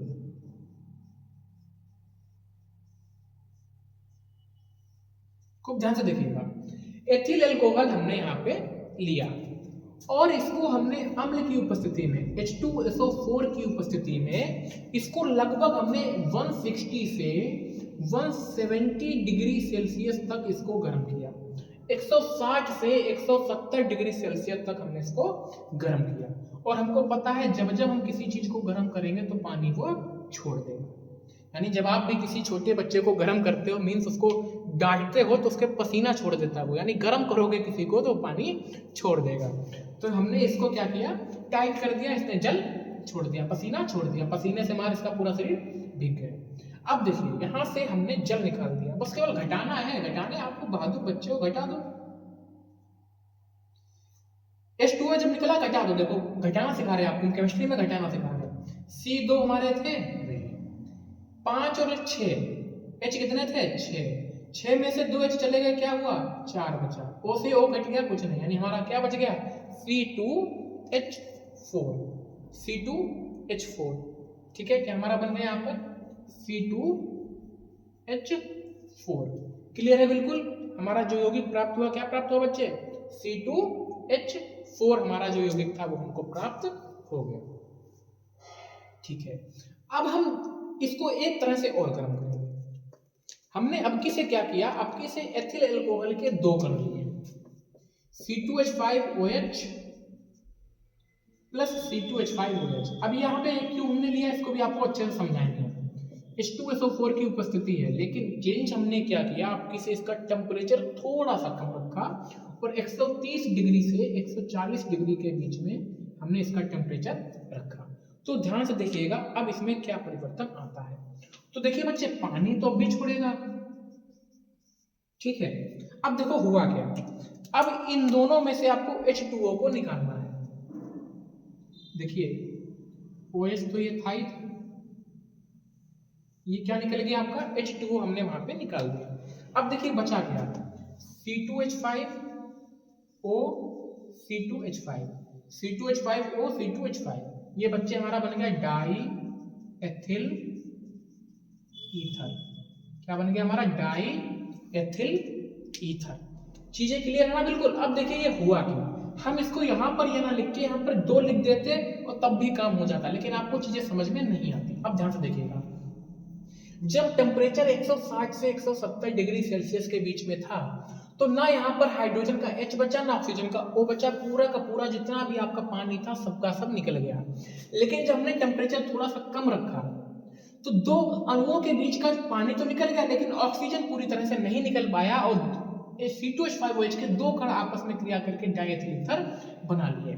ये थी आपकी जो है, इस तरह से आपका ये वर्क करता है निर्जलीकरण क्रिया में। ठीक है, जब हमने आपको हर एक चीज को बहुत अच्छे से एक्सप्लेन किया है तो 2 चीजों को क्यों जोड़ना, उसको भी कर लेते हैं। ये आपके हैं 1 डिग्री अल्कोहल। ये कौन सा अल्कोहल है बच्चे, 1 डिग्री अल्कोहल। एग्जाम में जब एग्जामिनर को आपसे मस्ती करनी होती है तो वो कह देता है कि क्या होता है जब 2 डिग्री अल्कोहल का निर्जलीकरण करते हैं या 3 डिग्री अल्कोहल का निर्जलीकरण करते हैं और इसी में आपके हाथ पैर फूलने लगते हैं। तो इन पर भी हम थोड़ा चर्चा कर लेते हैं। तो अब हम आगे बढ़ते हैं कि 2 डिग्री अल्कोहल, 2 डिग्री अल्कोहल और इसका करते हैं निर्जलीकरण। निर्जलीकरण ये बहुत ही, देखिए आपको पता ही नहीं चला कितनी टफ रिएक्शन आप ये कर रहे हो। हम आसान रिएक्शन से लेके चले और टफेस्ट रिएक्शन से आप बनाने लगे हो।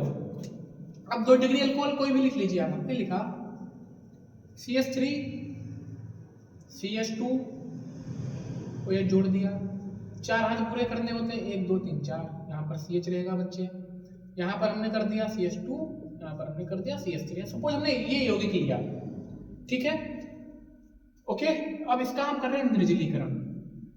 H2SO4 की उपस्थिति में इसको हम क्या करेंगे, गर्म करेंगे। टेम्परेचर डजंट मैटर, और रहेगा भी रहेगा तो आपका 60 से 70 के बीच में रहेगा, ठीक है।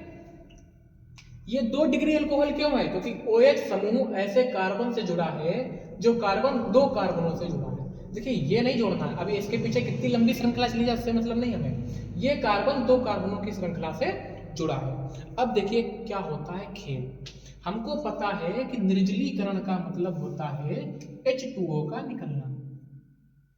ये OH तो यहाँ पर निकलने के लिए तैयार बैठा है, अब इसको चाहिए H। ध्यान से समझना, इसको क्या चाहिए, H।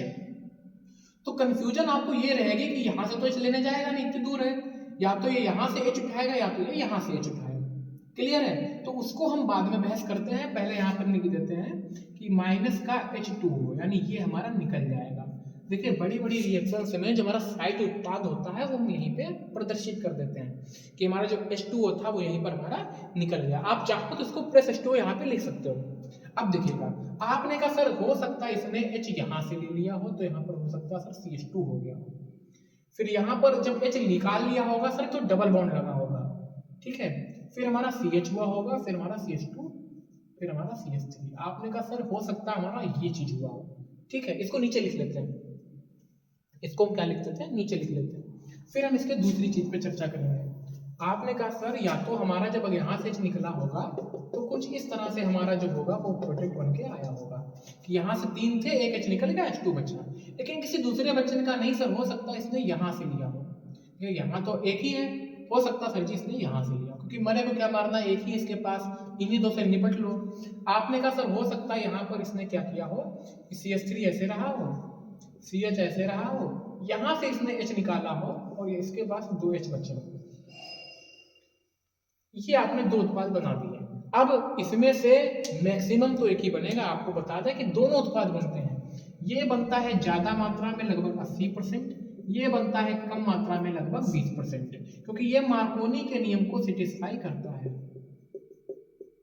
क्यों?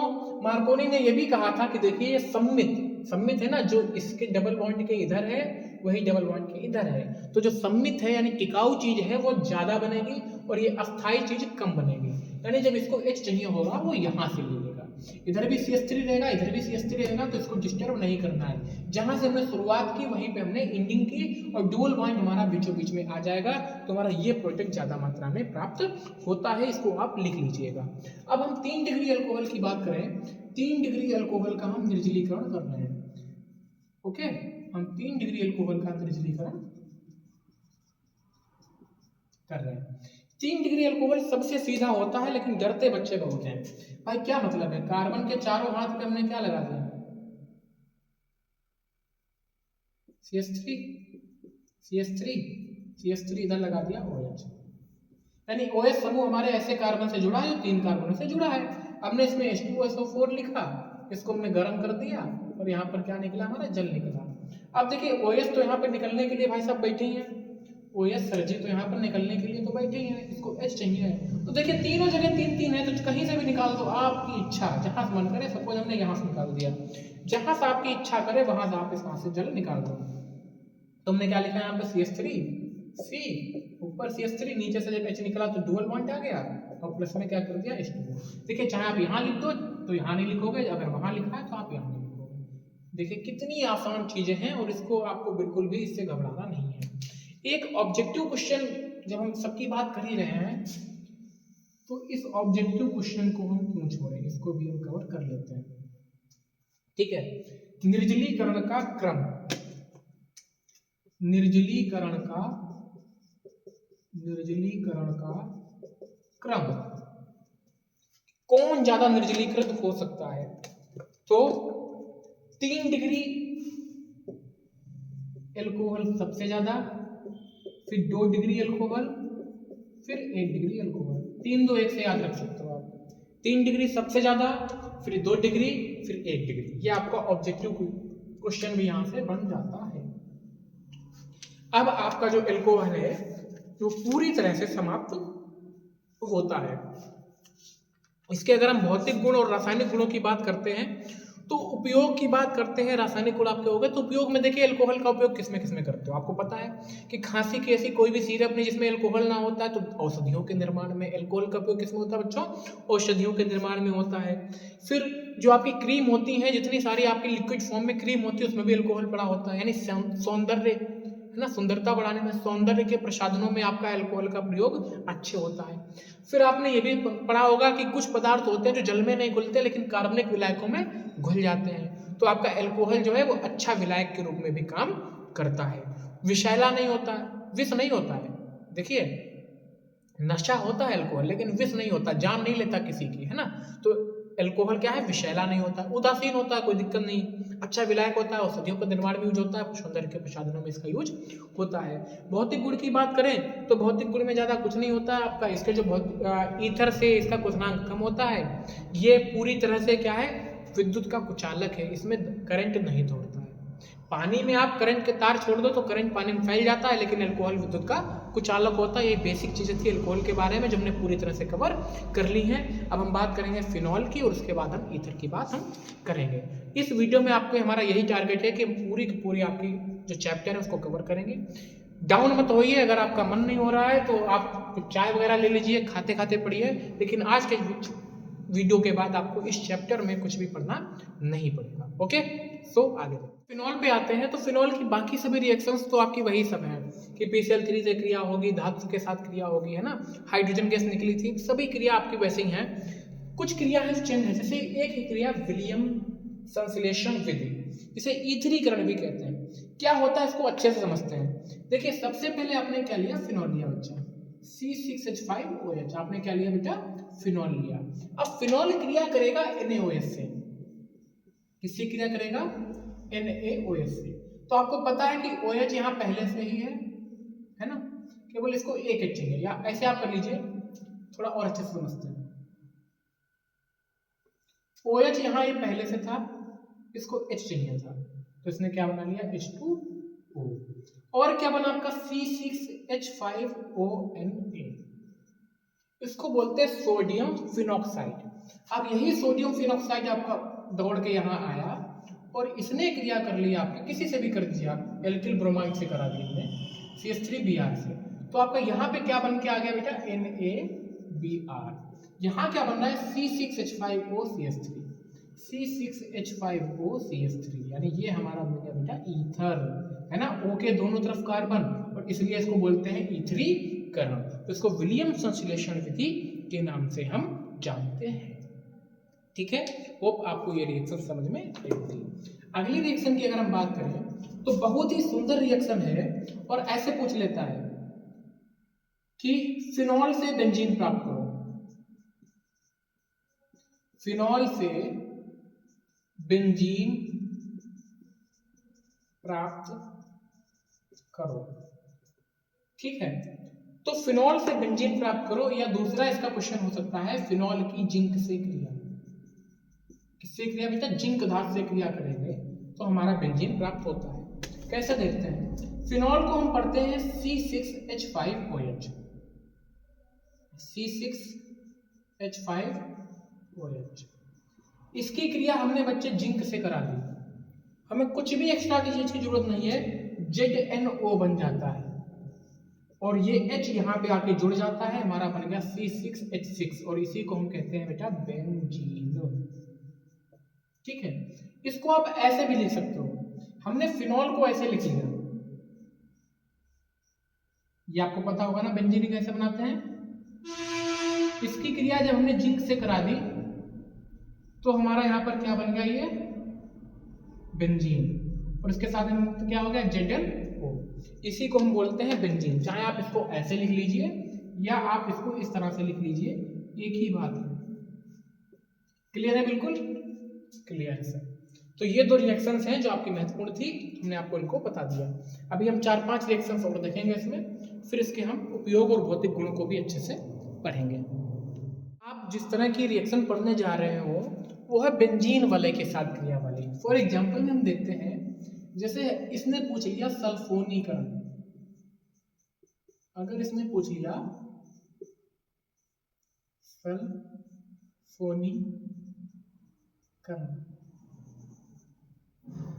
ठीक, तो देखते हैं क्या है। हमने बच्चे यहां पर हमने लिया फिनॉल, ठीक है, ये हमारा बेटा क्या है, फिनॉल। जब हम सल्फोनीकरण कर रहे हैं ना, तो इसकी हम क्रिया करेंगे H2SO4 के साथ। H2SO4 के साथ हमने क्या कर दी, इसकी क्रिया कर दी। अब आप जरा ध्यान से देखना एक चीज को, कि हमारा यहां पर क्या बनेगा, OH को चाहिए H, क्या बनाने के लिए, जल बनाने के लिए, ठीक है,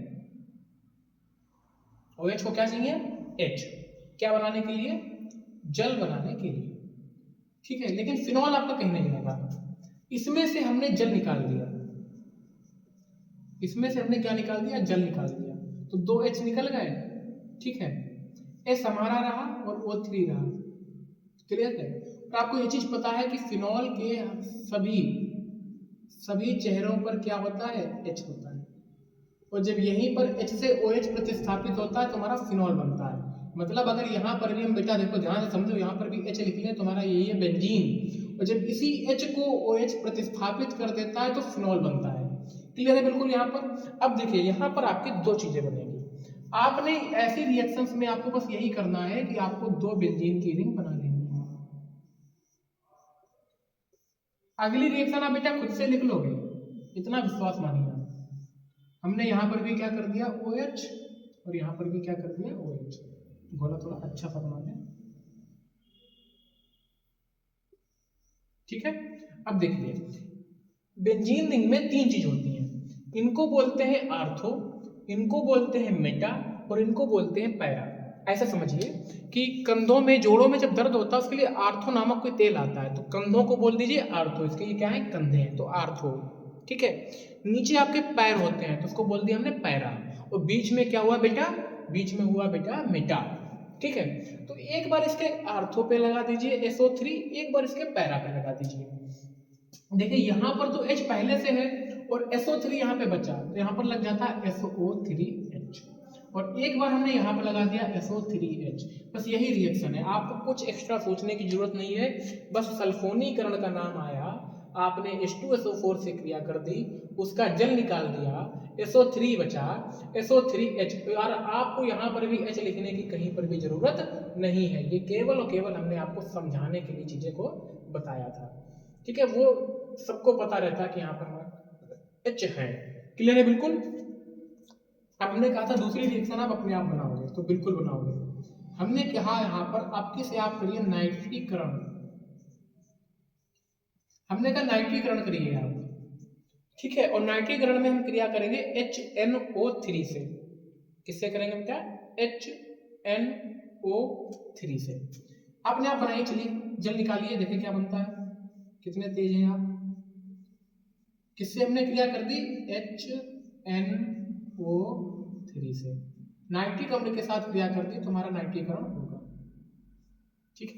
अब देखिए यहां से हमें क्या निकालना है, H2O। ठीक है, हमने 2 रिंग बना ली बिना किसी से पूछे बताए, हमें किसी से कोई पूछना ही नहीं। यहाँ पे OH लिख दिया, यहाँ पर OH लिख दिया, हमको पता है कि मेटा पे आएगा यहाँ पे आएगा। अब देखिए हमको यहाँ से निकालना है H2O। यहाँ से देखिएगा खूब अच्छे से, H निकला, यहाँ पर 2 H है, मतलब हमने यहाँ से एक उधार ले लिया, यहाँ से जो H था हमने उधार ले लिया। ठीक है, मतलब यहाँ का भी H गायब हो गया। यहाँ पे N हुआ, O को निकला 2 आया, यहाँ पर जो NO2H होना था ना, तो H तो यहाँ निकल गया, तो केवल और केवल NO2 हमने यहाँ लगा दिया और NO2 हमने यहाँ पे लगा दिया। बस यही आपकी चीजें हैं। ठीक है, बस यही आपके प्रोडक्ट हैं। बस इसके नाम के आगे यहाँ पे आर्थो लिख दीजिएगा, यहाँ पर पैरा लिख दीजिएगा, यहाँ पे O, यहाँ पे P, और यहाँ पे कुछ भी हमने यहाँ पर एक्स्ट्रा हमने चीजों को नहीं किया है, बहुत ही बेसिक सी चीज है। ओके, अब बढ़ते हैं आगे। अब जो रिएक्शन आती है, अंतिम आपकी रिएक्शन है फिनॉल की, और इंपॉर्टेंट है, नाम है इसका फिनल फ्रिडल क्राफ्ट अपक्रिया। तो पूरा का पूरा इस पे हम लिख देते हैं। क्या कहती है ये कहती है कि निर्जल AlCl3 की उपस्थिति में, निर्जल AlCl3 की उपस्थिति में हेलो एल्केन जो आपका है, यानी एल्किल हैलाइड बोलते हैं हम, एल्किल हैलाइड या हेलो एल्केन आप बोल दो, एल्किल हैलाइड फिनॉल के साथ क्रिया करके, फिनॉल के साथ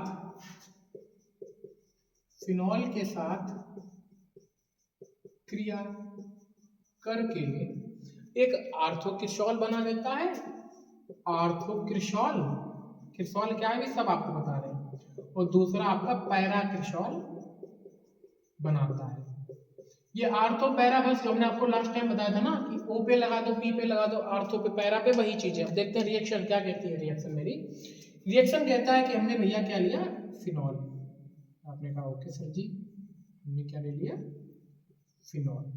अब ये फिनॉल है, ये एल्किल हैलाइड यानी हमारा CH3Cl। ये फिनॉल जो है इसने एल्किल हैलाइड के साथ क्या कर लिया, क्रिया कर लिया। कब क्रिया की, जब इसके साथ निर्जल AlCl3 है। ठीक है, अब देखिए ध्यान से, हमने 2 जगह पे क्या बना लिया, इसमें अक्सर ये जो है नाभिक की जो वली की क्रिया है, ये अक्सर 2 पार्ट में डिवाइड हो जाती है। ठीक है, ओके, एंड सेकेंड टर्म में हमने क्या कर लिया, ये कर लिया, यहाँ पर भी OH, यहाँ पर भी OH। हमको पता है सर जी, एक बार हम आर्थो पे CH3 लगा देंगे, एक बार हम पैरा पे CH3 लगा देंगे। इसको हमने बोला आर्थोक्रिशॉल, इसको हमने बोला पैराक्रिशॉल। बस दैट्स इट, खत्म।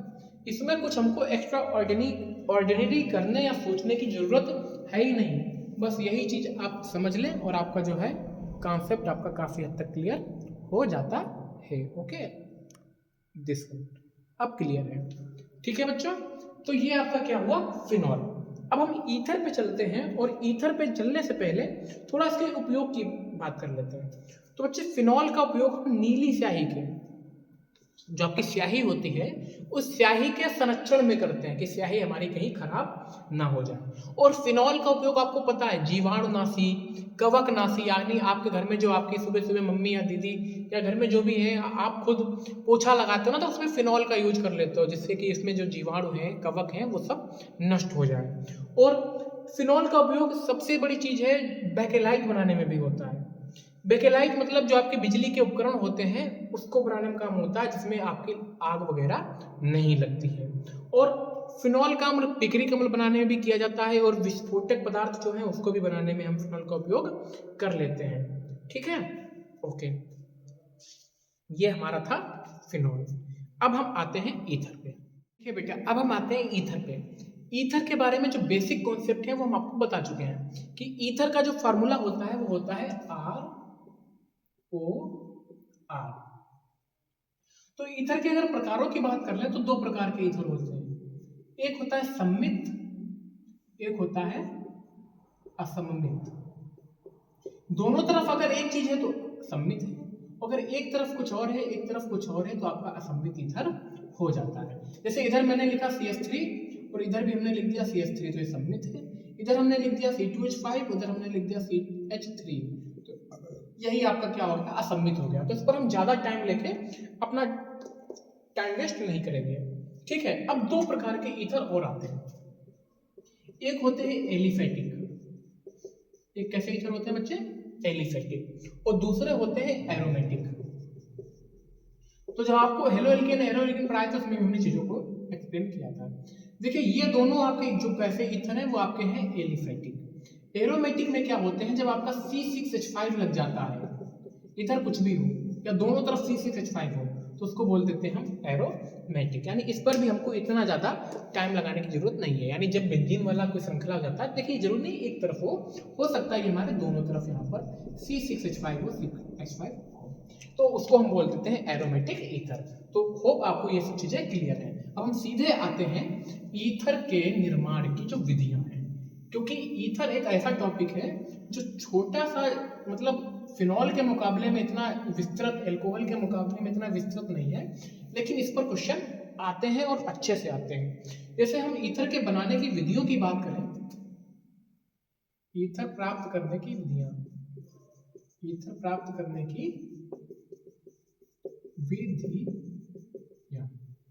जब हम ईथर प्राप्त करने की विधियों की बात करते हैं तो एक सबसे अच्छा आता है alkyl iodide, alkyl iodide. Alkyl iodide पर शुष्क सिल्वर, एल्किल आयोडाइड पर शुष्क सिल्वर ऑक्साइड की क्रिया, एल्किल आयोडाइड पर शुष्क सिल्वर ऑक्साइड की क्रिया। देखते हैं क्या होता है इस समय। देखिए नाम से समझिए, एल्किल के लिए हमने ले लिया R, आयोडाइड के लिए हमने ले लिया I। कह रहा शुष्क सिल्वर ऑक्साइड, यानी सिल्वर का ऑक्साइड होता है हमारा Ag2O। क्लियर है बिल्कुल, हमें कोई भी दिक्कत नहीं होनी चाहिए। अब देखिए हमें बनाना है ईथर, तो ईथर कहता है भैया ROR। देखिए हमारा क्या बन गया सर जी, ईथर बन गया, क्योंकि हमारा ईथर बनना है तो ROR हमारा हो गया। अब देखिएगा, अब यहाँ पे हमारा क्या बनेगा, ROR, और इधर हमारा बन जाएगा AgI। R यहाँ पे 2 है तो तुमने 2 से गुणा कर दी, Ag हमारे 2 है तुमने 2 से गुणा कर दी, I हमारा 1 है। अब हमारा क्या संतुलित R2 O1 O1 Ag2 I2। Clear है, ये हमारी सबसे सिंपल सी और नॉर्मल रिएक्शन थी जिससे हम ईथर को हम प्राप्त कर सकते हैं। दूसरा है एल्कोहल के निर्जलीकरण से, एल्कोहल के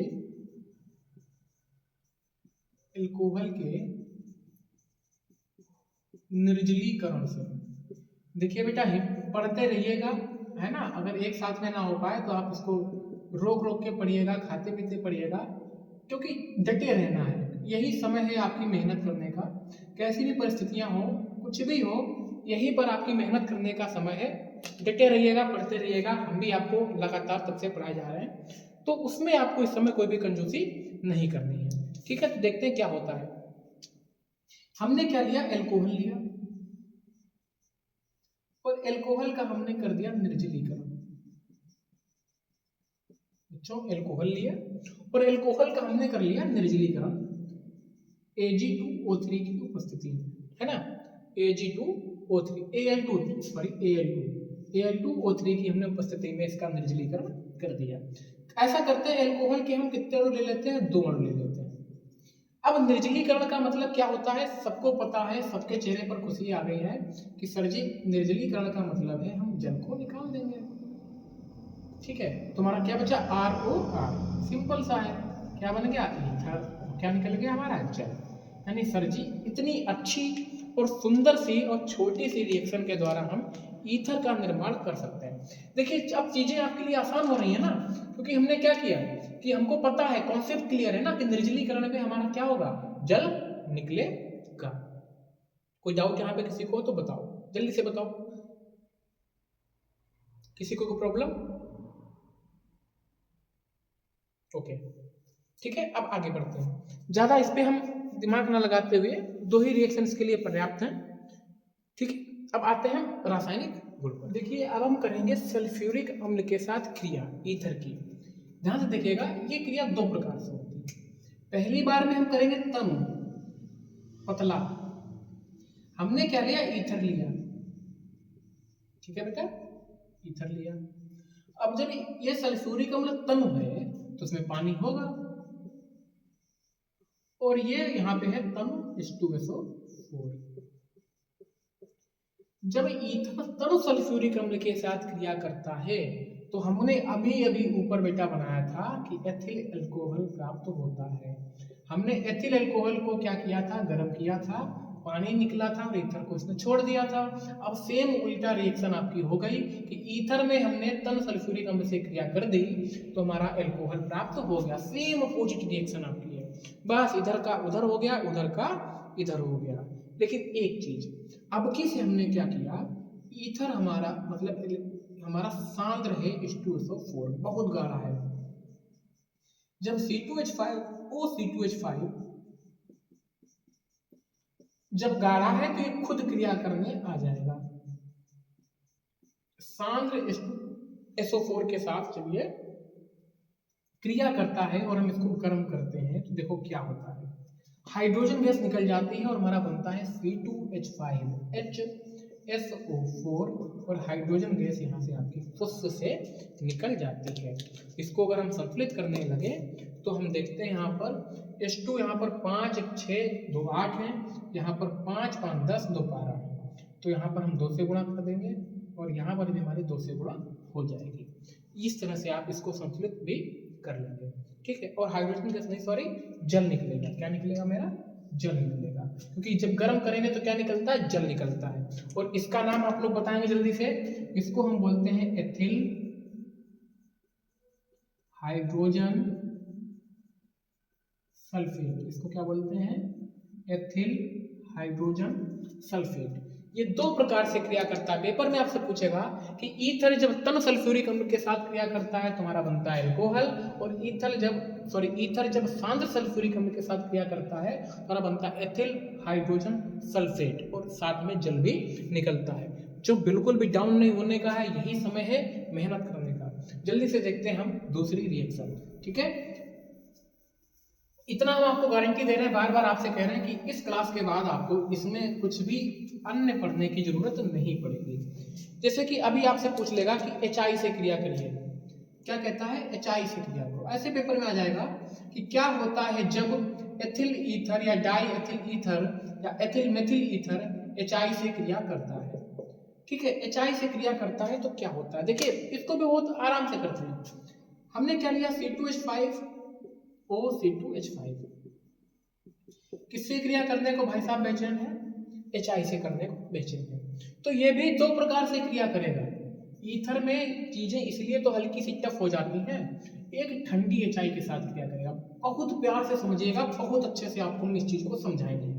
दोबारा ये क्रिया करेगा, देखिए C2H5 O C2H5 अब की से ये एचआई से क्रिया करेगा, गर्म अवस्था में करेगा। बहुत ही अच्छे से समझते हैं, देखिए क्या अंतर है दोनों में। ठीक है, देखते हैं। जब ठंडी अवस्था में, पहले इसका प्रोजेक्ट बनाते हैं फिर समझाते हैं कि क्या होता है इसमें। एचआई से क्रिया कर रहा है तो एक बार H यहाँ आएगा, I यहाँ आएगा। ठीक है, हो गया काम। आपका क्या बन गया, C2H5OH बन गया, और इधर क्या बन गया, C2H5I बन गया। आपने कहा सर बहुत अच्छा। एक बार हमने क्या किया, I को इधर डिवाइड कर दिया इस साइड में H को, और इधर को I कर दिया, O के साथ H कर दिया, इधर हमारा I हो गया। ठीक है, अब सर जी जब गर्म अवस्था में करेगा तो क्या होगा, तो देखिएगा क्या होगा, C2H5I बनेगा। आपने कहा ठीक है सर जी, यहाँ पर भी बना था भाई, हमारा यहाँ भी बन गया। लेकिन जब गर्म अवस्था में बेटा ये क्रिया करेगा तो जल बना लेता है। क्या बना लेता है, जल बना लेता है। अब इसके पीछे की हम केमिस्ट्री को अच्छे से समझते हैं, पहले इसको हम संतुलित कर लेते हैं। यहाँ पर मेरा आई थिंक यहाँ पे H2 लगेगा, एंड देन यहाँ पर भी आपका 2 लगेगा। ठीक है, अब देखते हैं इस चीज को समझते हैं। दो बीकर है मेरे पास, इसमें हमारा भरा है C2H5O C2H5, इसमें भी हमारा क्या भरा है, C2H5O C2H5। हमने HI इसमें डाल दिया, HI ठंडी अवस्था में था, इसमें हमने HI डाल दिया गर्म अवस्था में था। जब आपको ठंड लगती है तो आप सिकुड़ने लगते हो, अपने एरिया को, अपने क्षेत्रफल को कम करने का प्रयास करते हो। जानवर लोग भी आपने देखा होगा ठंडियों में छोटा सा गड्ढा खोद के उसमें गोल गोल अवस्था में आके एरिया न्यूनतम करते। जब एरिया न्यूनतम करते तो हमको ठंड कम लगती है, समझ गए। तो HI ठंडा था तो वो अपने एरिया को न्यूनतम करते हुए आया, यानी H और I बराबर बराबर मात्रा में बट गए। लेकिन जब HI गर्म अवस्था में था तो उत्पाद करते हुए आया, है ना, खूब एकदम से फैल फैल के आया। तो हाइड्रोजन ने क्या किया, देखिएगा ध्यान से, I आपका शांत, दोनों C2H5 मिले I के साथ क्रिया कर लिए। हाइड्रोजन कहा कि हम उत्तेजना की अवस्था में, गर्म अवस्था में है, हमें थोड़ा हल्का सा जोश है, तो हम क्या करेंगे, हमको अब इस ऑक्सीजन के साथ हम क्रिया करेंगे। मतलब आप चीजों को समझिए, जब ये ठंडी अवस्था में था तो ये ऑक्सीजन को छुड़ा के नहीं ले जा पाया, ऐसे नॉर्मल क्रिया करके एल्कोहल बना लिया। लेकिन जब गर्म अवस्था में था तो इसके बीचों बीच में से ऑक्सीजन को उठा के ले गया और अलग से जल बना लिया। चलो यस सर जी, अब हमको पूरी तरह से बहुत अच्छे से ये रिएक्शन समझ में आई है। अब बाकी बच्चों, इसमें आपकी PCl3 से क्रिया होगी, PCl5 से क्रिया होगी, SOCl2 से भी क्रिया कर दो। हम आपको अनेकों बार करा चुके हैं, तो इस पर हम दोबारा बार बार ये क्रिया नहीं कराएंगे। कि देखिएगा अभी आप लोग इसको बताएंगे, देखिए देखते हैं। अभी PCl5 से क्रिया करते हैं, देखिए C2H5O C2H5 PCl5 से क्रिया करेगा। अब आपको सबको बच्चों को पता है मेरे कि हमारा सर जी POCl3 PCl5 में बनता ही बनता है। अब POCl3 P निकल गया, O निकल गया, Cl3 निकल गया, 2 Cl बचे, 2 C2H5 बचे। सर यहाँ पर हम C2H5Cl2 बना देंगे। देखिए, इसलिए हम इन सब चीज़ों को अभी हम नहीं बताएंगे, क्योंकि वीडियो बहुत ज़्यादा लंबी हो गई है। हम उसी चीज़ को पढ़ेंगे जो हमको पढ़ना है। देखिए क्या था इसमें, कुछ नहीं था। हमको पता मेन प्रोजेक्ट हमारा POCl3 बनते ही बनता है, 2 Cl बचे, 2 C2H5 बचे, तो दोनों के साथ में 2 C2H5Cl को दिया। देखिए आपकी ये भी रिएक्शन हो गई PCl5 से क्रिया, है ना। चीज़ों को हम आपके कह रहे हैं ना कि आपका बेफालतू में टाइम यहाँ पर बिल्कुल भी बर्बाद हम तो यहाँ पे नहीं होने देंगे। अब आपकी 2 रिएक्शन बची हैं, उन दोनों को भी देख लेते हैं और आपका ये टॉपिक पूरा का पूरा चैप्टर जो है वो खत्म हो जाएगा। वी गो फॉर अपचयन, यानी हम बात करेंगे रिडक्शन की। क्या होता है जब हम ईथर का अपचयन करते हैं, क्या करते हैं बेटा, ईथर का हम अपचयन करते हैं तो इसमें क्या होता है।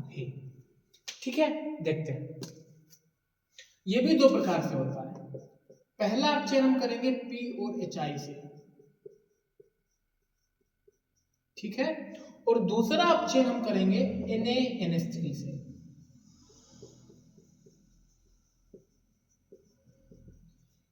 ठीक है, तो देखते हैं क्या डिफरेंस आता है। देखिएगा, हमने C2H5 OC2H5। ये हमारा क्या है, ईथर है। और इस ईथर का मैंने क्या किया बच्चे, अपचयन किया P और HI की उपस्थिति में। यहां पे फिर से मैंने लिया C2H5 और C2H5। अधिकतर हम डायथिल ईथर का यूज करते हैं, और इसका भी मैंने अपचयन किया, लेकिन अब किससे किया हमने, NaNH3 के साथ। बहुत ध्यान से देखिएगा, इसमें जो आपका प्रोडक्ट बनता है बेटा, वो इसमें प्रोडक्ट आपका बनता है एथेन। समझाएंगे भी, लेकिन जब आप इसमें क्रिया करने जाओगे तो आपके दो चीजें बनेगी, एथेन भी बनेगा और एथिल एल्कोहल भी बनेगा। एथेन प्लस एथिल एल्कोहल, और इसमें आपका बनेगा एथेन प्लस। चलो देखते हैं किस तरह से इसमें रिएक्शन आपकी होती है। तो एथेन का हमको फार्मूला पता है बच्चे, C2H6 होता है, और जल का फार्मूला हमको पता है H2O होता है। यहाँ पर एथेन बना यानी C2H6 बनेगा, और एथिल अल्कोहल बनेगा यानी C2H5OH बनेगा। अब हम इसको करते हैं संतुलित। इतना हमें याद रखना है कि अगर फास्फोरस के साथ हम क्रिया करेंगे, HI देखिए ऐसे याद करो ना, इसमें H है तो क्या बन गया, जल। HI है ना, तो H से क्या बन गया, जल। और यहाँ पर NaNH3 था तो पूरा का पूरा क्या आपका बन के आ गया, एल्कोहल आपका बन के आ गया। अब देखिए संतुलित करते हैं। कार्बन आपके देखो कितने हैं, 2 2 4। यहाँ पर कार्बन कितने हैं, 2। हम किससे गुणा कर दे, 2 से। यहाँ पर ऑक्सीजन 1 है, यहाँ पर ऑक्सीजन 1 है, यहाँ पर हाइड्रोजन 1 है, यहाँ पर 2 है, इसमें किससे गुणा करते हैं, 2 से। हाइड्रोजन 6 दूनी 12, 2 14, हाइड्रोजन 5 5 10, 6 दूनी 12 2 14, हाइड्रोजन 5 5 10, तो 4 से गुणा करनी पड़ेगी बेटा, तभी यहाँ पे 14 होंगे। ये आपकी होगी ये वाली रिएक्शन। इसमें संतुलित करते हैं, कार्बन 2 2 4, यहाँ पर भी कार्बन 2 2 4, ऑक्सीजन 1 ऑक्सीजन 1, हाइड्रोजन 5 5 10 11, यहाँ पर 6 5 10 1 11, 6 5 11 1 12, यहाँ पर 5 5 10, तो 2 से गुणा कर ले 12 हो जाएंगे। यानी ये हमारा था अपचयन। अगर हमने फास्फोरस और HI के साथ अपचयन किया तो हमारा एथेन और जल बना, और हमने सोडियम और अमोनिया के साथ अपचयन किया तो हमारा एथेन और एल्कोहल बना। बहुत ही महत्वपूर्ण रिएक्शन है। ऐसे आएगा एग्जाम में कि डाई एथिल ईथर से एथेन बनाए या डाई एथिल ईथर से एल्कोहल बनाए। ठीक है, कभी कभी क्या करता है बेटा कि पूरी रिएक्शन आपके लिए लिख देगा, यहाँ पर कह देगा यहाँ पे बताओ कौन सा उत्प्रेरक का यूज हुआ है। ऐसे भी करता है, सपोज यहाँ से इसने ये चीज गायब कर दी, C2H6 गायब कर दी। ठीक, तो आपको बताना यहाँ पर ये पता करके कि यहाँ पर क्या होगा, तो आप दिमाग लगाओगे कि अपचयन कर रहे हैं NaNH3 से तो C2H6 होगा। कभी यहाँ पर जल लिख के ये पूरी रिएक्शन कर देगा, यहाँ से ये गायब कर देगा, तब आपको दिमाग लगाना पड़ेगा कि जल बन रहा है ना, इसलिए हम फास्फोरस और HI के ही साथ क्रिया करेंगे। देखिए आप रेडी होइए अपने अस्त्र शस्त्रों के साथ, पूरे अस्त्र शस्त्रों के साथ तैयार होके जाइए। वो कैसे भी आप पर वार करे, आप तुरंत उसका प्रतिघात कीजिए और आपका विजय निश्चित है। आगे बढ़ते हैं। नाउ सबसे आखिरी रिएक्शन आपकी इस वीडियो की, हैलोजनीकरण। और ये भी आपकी दो तरीकों से होगी, अंधेरे में और सूर्य के प्रकाश में। हमको बहुत अच्छे से पता है कि हम एक ईथर ले लेते हैं, एक बड़ा सा ईथर लेते हैं जिससे आपको काफी चीजें क्लियर हो जाए। हमने यहाँ पे लिया CH3 CH2O CH2 CH3, घबराना नहीं, ये एथिल ईथर, ये डाई एथिल ईथर यहाँ पे लिखा है, इसको हम थोड़ा इधर से लिखते हैं जिससे आपकी पूरी रिएक्शन इसी में आ पाए। मैंने लिखा CH3 CH2O CH2 CH3। अब हैलोजनीकरण कर रहे हैं तो इस पर हम कोई प्रसाद थोड़ी ना चढ़ाएंगे। हैलोजनीकरण में हम किससे क्रिया करते हैं बेटा, हम हैलोजनीकरण में क्रिया करते हैं Cl2 के साथ। ठीक है, अब Cl का काम है, फिर से हम बोल रहे हैं आपसे, यार बहुत बार हमने बताया है, Cl का काम है H को हटाना, जगह खाली कराना और खुद बैठ जाना।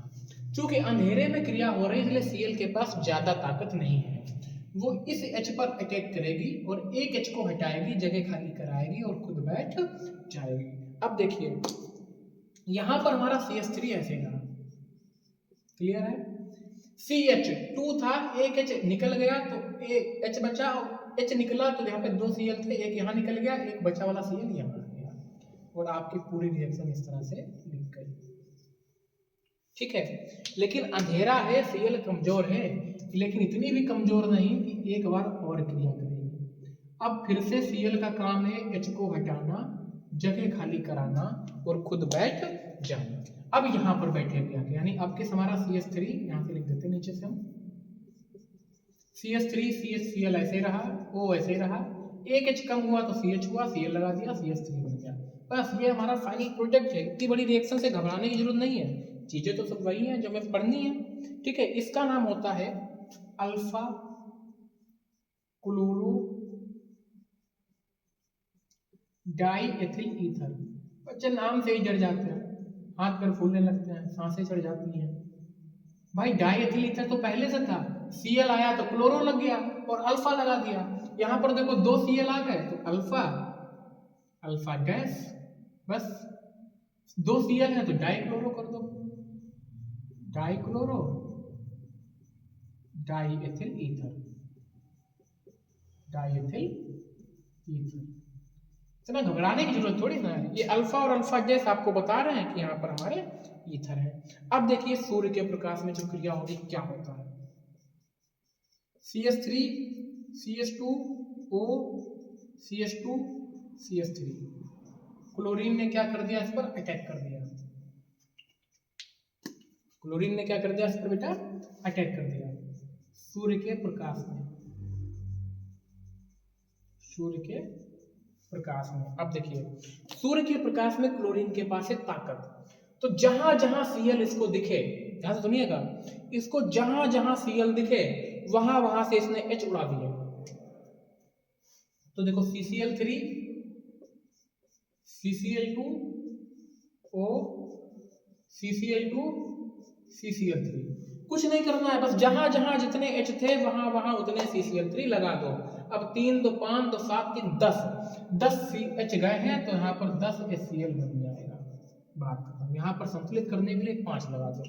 इसका नाम आपका हो जाएगा पर क्लोरो डाई एथिल ईथर, पर क्लोरो डाई एथिल ईथर।